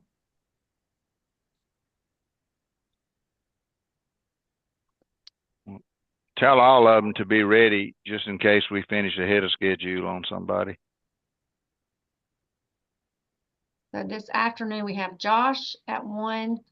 We always allocate a little more time for him. Thomas, Anna, I swapped Anna and Christian and Dudley. So we have 4 this afternoon.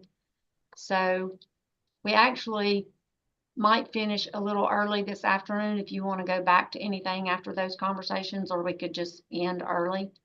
And then in the morning, or we can call somebody else in this afternoon if you decide you want to do that. All right. Well, we'll figure that out, see how we go. Okay, we'll recess till what, 1 o'clock? Yes, sir. And Michelle, well. you and Ashley, thank y'all for what you've done. This is really Great good. job. Great job. Yep. Yes, sir. Nice No job. problem. Yes, All sir. right. We'll be back at 1, everyone. All Yes, right. sir. Thank Thank you.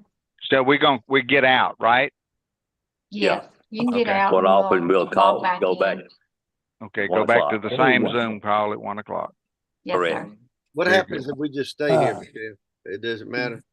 I Do don't what, think- Danny? I don't think it matters. It doesn't matter if we stay here or not, does it? I mean. And you